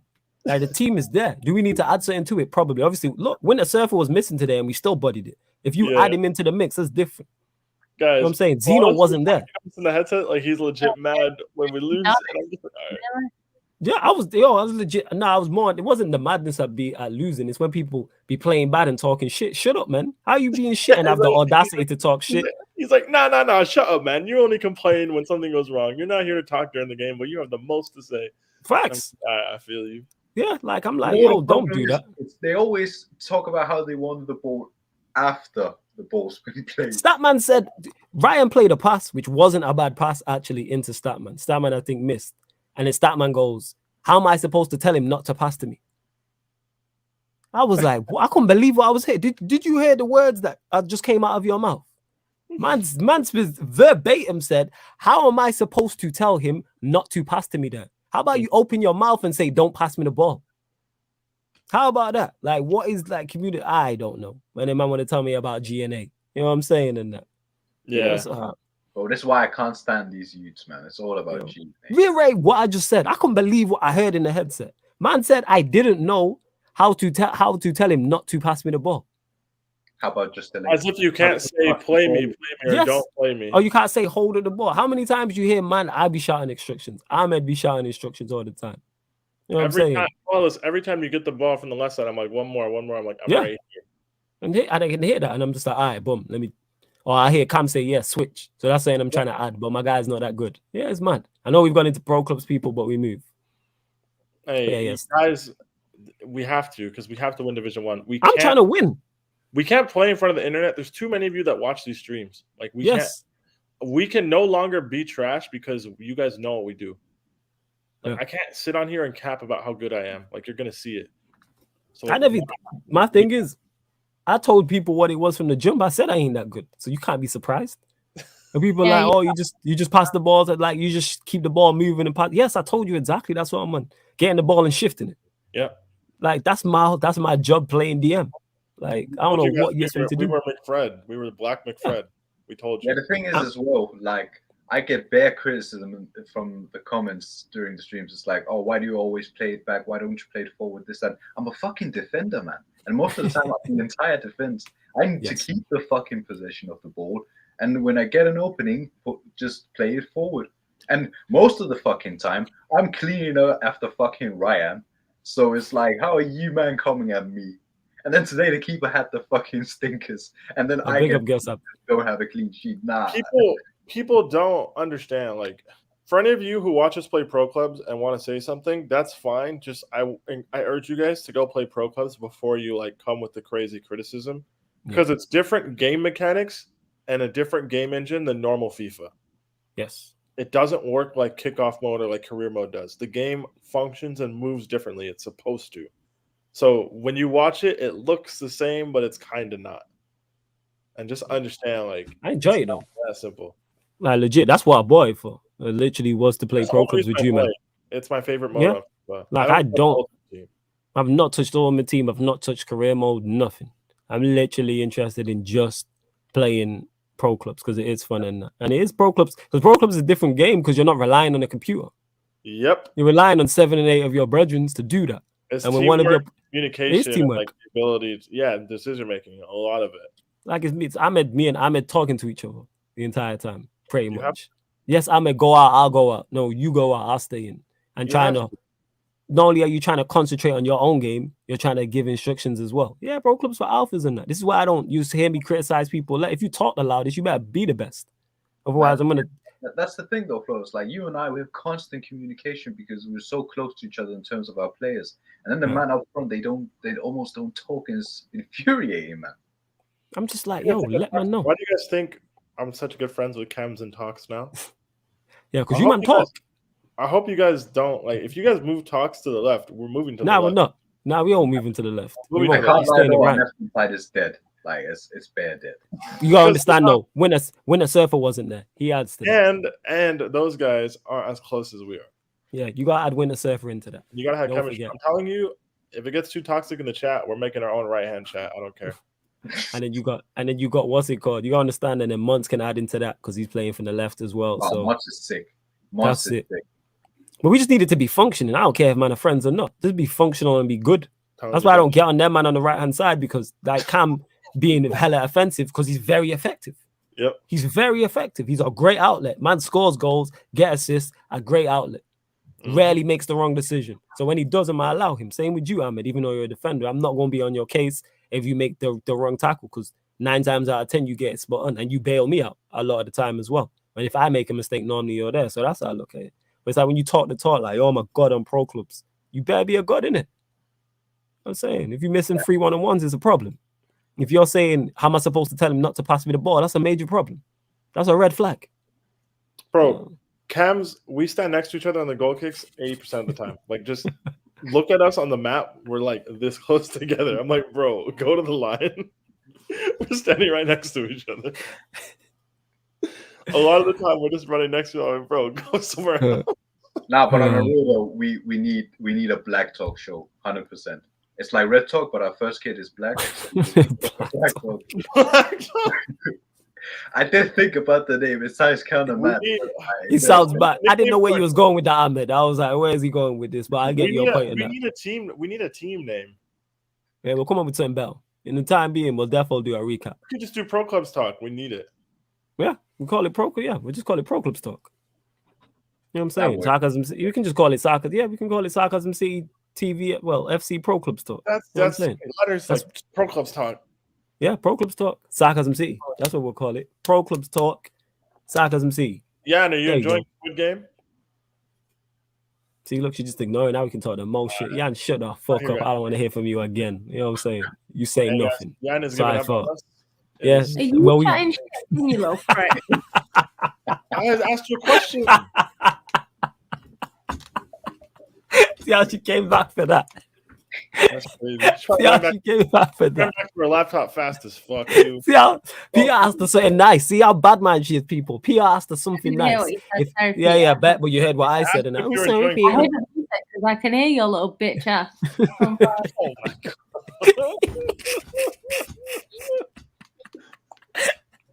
Look at Yan.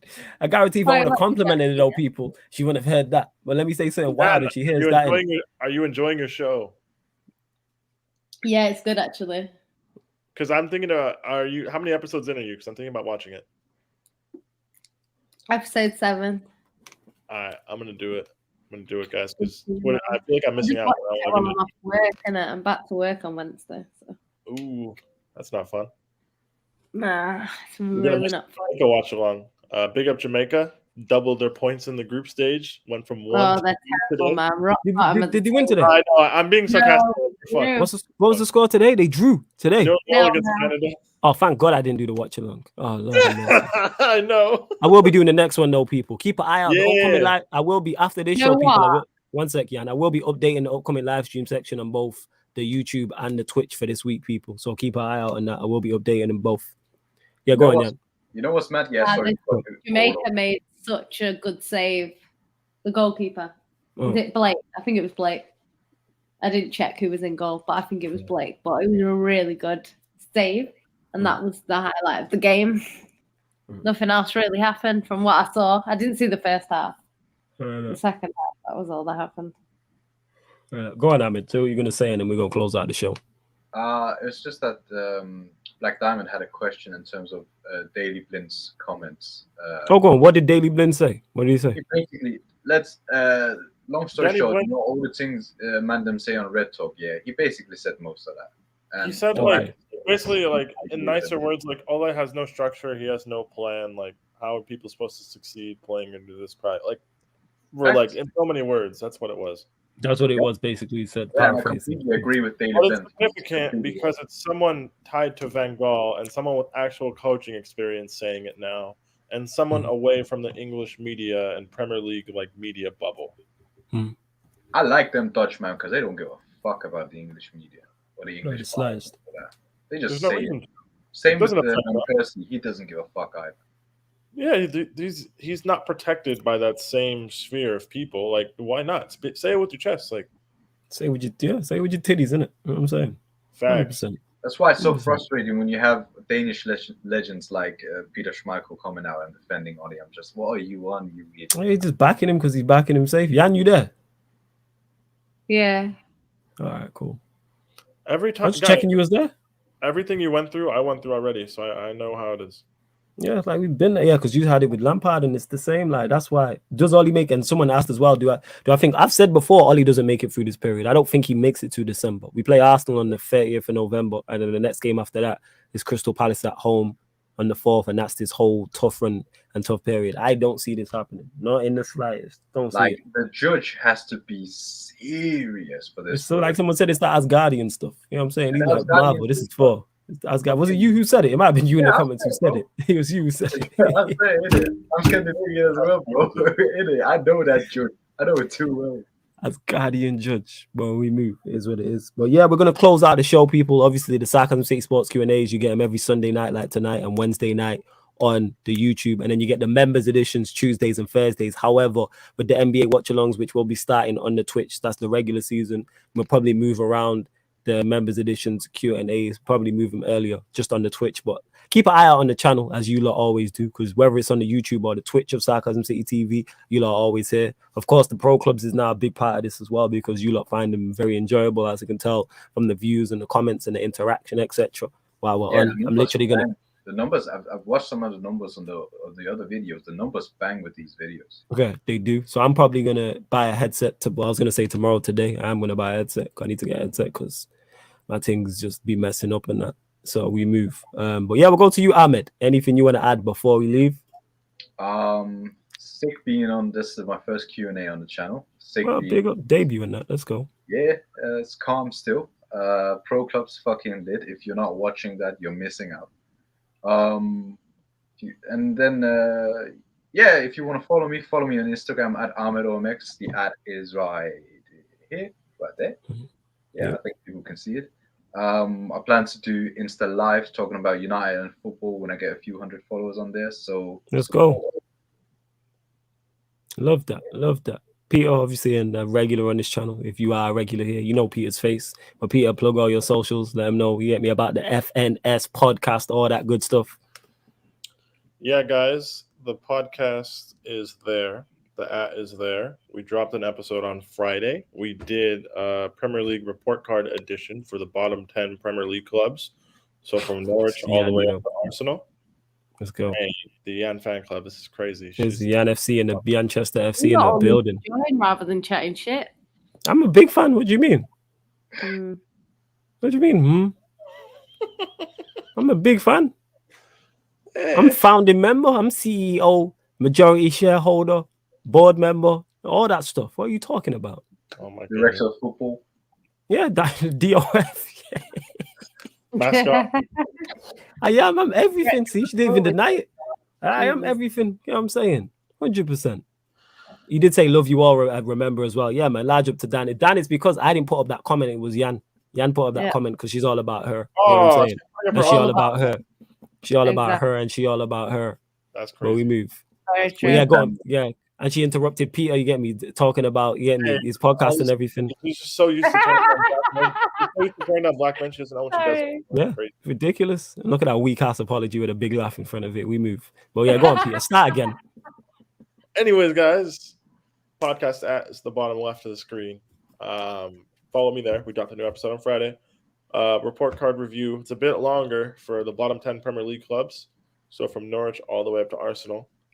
But yeah, guys, I'm here. I will be here this upcoming Friday for Ballers at the Bridge. I'm here for all NBA watch-alongs more often than not. I'm here on random Premier League watch-alongs. Yep. I feel like I'm missing something. I'm here for pro clubs. That counts. You are literally a Sarcasm City resident, like full time. Like you've moved in. Like you have a house on the block. Yes. I pretty much live here. I'm here on the right side at right center mid in our 4-3-3 for pro clubs. Once again, shout out to Cams and Talks in the Box. So, Tapping Talks, yo, that's fire, yo. Shout out my brother. That's my brother for life. Anyway, shout out my guy Tapping Talks. Those are my guys. I know Talks is actually Flawless's guy, but he's now my guy because we got crazy link up on the right hand side. Like, I just want you guys to know we're all good vibes over there. The rest of the team, I can't say much, but you get it to us and we'll cook. But yeah, guys, it's been just remind him that it's me and Ahmed that be supplying those two, but we supply that right hand. That's factual. Right side. I'm more taking shots at the left side, not the. Oh, let's go. Love that. Yeah. I was right. I've never slandered you guys, but the left side, I'll slander him all day. But yeah, Cam said the top bin talks. There we go. But yeah, Top guys, Bins Talks is I'll called. probably be back sometime soon. No, it was with Tap In Talks. I just said it out of like almost like a reflex, and it just stuck. Yeah. It's funny because he liked it, and you know what it is? It is accurate to him, but it doesn't do him full justice, but it is a funny name as well. Because he does score a hella tap-ins, and that's credit to him. Because I can't give him full credit. Ryan was Say again? selfish about it. It went off the post. Talks just happened to be right there. Like Tap-in the sucks. name fits him as much as we don't want to accept it. But now, guys, Yeah. I'll be here. I'm here all the time. But yeah, big up to you guys. It's been another cool Q&A. I haven't done one of these in a while, so this feels kind of nice. It's good to have you back, man, on but the yeah, Q&A in particular. Let's talk about nothing for almost 3 hours. I don't even know how many Tap- questions we got to, but fair enough. Daniel, you're saying, are we beating the Colts tomorrow? Yes, the Colts are trash. So if any of you don't know, my NFL team is the Baltimore Ravens. Daniel's is the Colts. We're going to beat the Colts tomorrow. So Daniel's Yeah, going to the stay late Ravens to watch are his team beat the mine. Okay, and last, definitely not least, one of my favorite people on Sarcasm City TV, Yan City. Anything you want to add? Yeah. Thank you all for tuning in. Sign up to the membership. I don't know when I'm next on this show, to be honest. But are you leaving us? I don't know. I just don't know. Do I do any shows? I don't know. Yan pulls up when she pulls up. In her defense, she just pull up some more Q&As than. Her answer was, I don't know. I just don't know. I just don't know. Yan just is. After I just said she's one of my favorite people. Notice how she didn't even respond to that. People or say thank you. But let me call her soon, and she'll have a lot to say. It's all for the cameras. What's all for the cameras? So how come when I curse you out, it's not all for the cameras? When I praise you, and it is. Yeah, because that's your true intentions. How is it my true intentions? You know what I'm saying? I'm an equal opportunity slanderer and praiser. Sure. It's facts. I give people praise where it needs to be, and I Yeah, will to slander be when fair, when he sees me, he's all soft. Like, oh, yeah, give me a hug.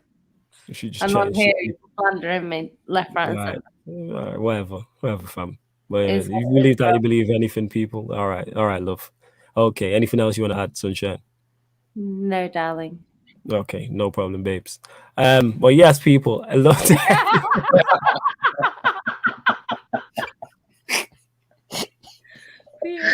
the way Theo shook his head in disgust. That's true. The Feels passive like it. aggressiveness on this set is outrageous. It is, man. It's from this one here in the top right, and you deal with right hand sides. Deal with this one in the top right, with this top plank. Jan, You know what I'm if you want saying? to be part of This the top right Hey, hand I'm the favorite person. Jan, It's if you top do play right. pro clubs, you have to somehow find your way on the right, though. I don't know, because the left is bad vibes. I'm telling you. It's because Ryan's over there. That's what it is. Let's keep it real. Facts. It's because Ryan's over there. Yo, That man bad is a black vibes. hole. That man is a black hole for the ball. It goes there. You don't know where it's getting spit out, but it's not with us. Oh my god, Ryan, your pass accuracy was for single digits. It might be, you know. It was in single digits. Single digits. Let me just on the edge of our own box, yeah. He's like, I'm gonna just fix my mic. Ryan, have you know what I'm completed the pass? I don't know, you know. And it was like the 56th minute. And it was like, what? I can't lie, you know. I can't lie. I don't know. I'm like, And he was chatting so much shit as well. goes because he actually started off well, like he played well, and then it just tailed off in that. That's why I said people are I was cycled. playing well until you showed up. I'm like, it's somehow my fault that you're no longer playing well. All right. It's the cycle, man. We just hit a cycle. You know, like teams have a 4-year cycle. I think we have like a 2-hour and 2.5 hour cycle. Even Cam says it here in my life. I swear, Ryan went a full half without making an accurate pass. Like I said, Ryan, the Statman might be gone. You know what I'm saying? Aaron said he's getting the game. I know Rance is interested. Like Jan's interested. It might be a wrap still. You know what I'm saying? It might be a wrap. It might be a wrap. But yeah, love to everyone who's locked in. I hope you lot have enjoyed the Q&As as much as we have. As you can see here, well, 3 of us you can see here all laughing, joking. Jan is probably smiling even though she's off camera, I'm guessing. Are you smiling, Jan? Have you enjoyed the show? It's just fun. Well, she's enjoyed You've enjoyed Squid Game, right? Facts. Yes. Yeah. What was I gonna say? Go on. If there's no space in the team, then I'll just put you on the bench. That's Who outrageous. you talking to? Don't talk to Ahmed like that. He our best defender. What are you on about? You know what I'm saying? Can't bench Ahmed. Are you crazy? I'm the only defender. No one plays in defense, man. Now I'll play centre back with you. When everyone's fit, I'll have to play centre back with you. Hey, whoever gets to play right center back, you're on the illustrious right side. Yeah, that's him. We go right. I'll go on the left-sided centre back. But you have to You'll because go on the bad vibe side, Flaws. You understand What do that? you mean Yeah. mascot, Cams? That's a disrespect. Oh, we That- don't want you as our we don't want you as our mascot. The cheerleader when I get in the squad. I don't want you as a mascot. Nah, Hey, nah, 2 seconds, guys. I just have to cut you off. Nah, Black Diamond, I did answer your question about Daily Blind's comments. I Yeah. agree with it. He did. He brought it up. He did. But Dan says time to sleep. My new routines. My new routine: sleep when it's daylight, awake when it's dark. Only here at Sarcasm City TV. You already know, man. But big up to everyone who has lots. I hope you lot have enjoyed this Q&A. It's been great. I always enjoy these. These are always great shows. But we're gonna keep the shows rolling. Hashtag the show must go on. We have gone over 3.5K on here, so please subscribe. It's road to 4K. You know what I'm saying? After Sarcasm City Okay, TV, just like FCPL. our trophies. 4. Yeah, man. That's what I'm saying. We out here. You know what I'm saying? Holding up fours and that. You know what I'm saying? 4P. You know what I'm saying? Unlike, you get me, bald frauds in Manchester, but we move. But yes, this has been the Sarcasm City Sports Q&A on Sarcasm City TV. Thank you very much. what? The cheek and the shamelessness. Don't push the button yet. How dare you? This man trying to take a shot at Pep on his way out for no reason. Is it? Not talking to Guardiola for 3 hours. Jan wasn't because Jan's not listed. That's why she watches Squid Game. It's great. Oh my goodness. This man's team is managed by Ola and he's no Yeah, brother, what is your team 4P? What? Hey, it's my team, Sarcasm City FC. You get me? 4P in fam. That's all I'm saying. We 4P in fam. That's what I'm saying. 4. Hey, we're about a 10P though. 4. Low-key. 4. Hey, I'm with the 10 piece. If we 20P in, I'm cool. I will run this. You know what I'm saying? And that. You know what I'm saying? Whew. But yeah, that's how I know she ain't listening. But yes, people, this has been a very enjoyable edition. Very much so. Very much so. Obviously, it was crazy. It's the way it took a while for it to hit Peter and that. I was like, wait, I'm not letting that cat let that one go because I thought you were about to push the button, but no, I had to step in. It's just great because I was expecting that you still chatting shit or some shit like that. That's what I was waiting for. You still chatting shit, There we go. I told you. But yes, people, this has been the Sarcasm City Sports Q&A on Sarcasm City TV. Thank you very much for tuning in.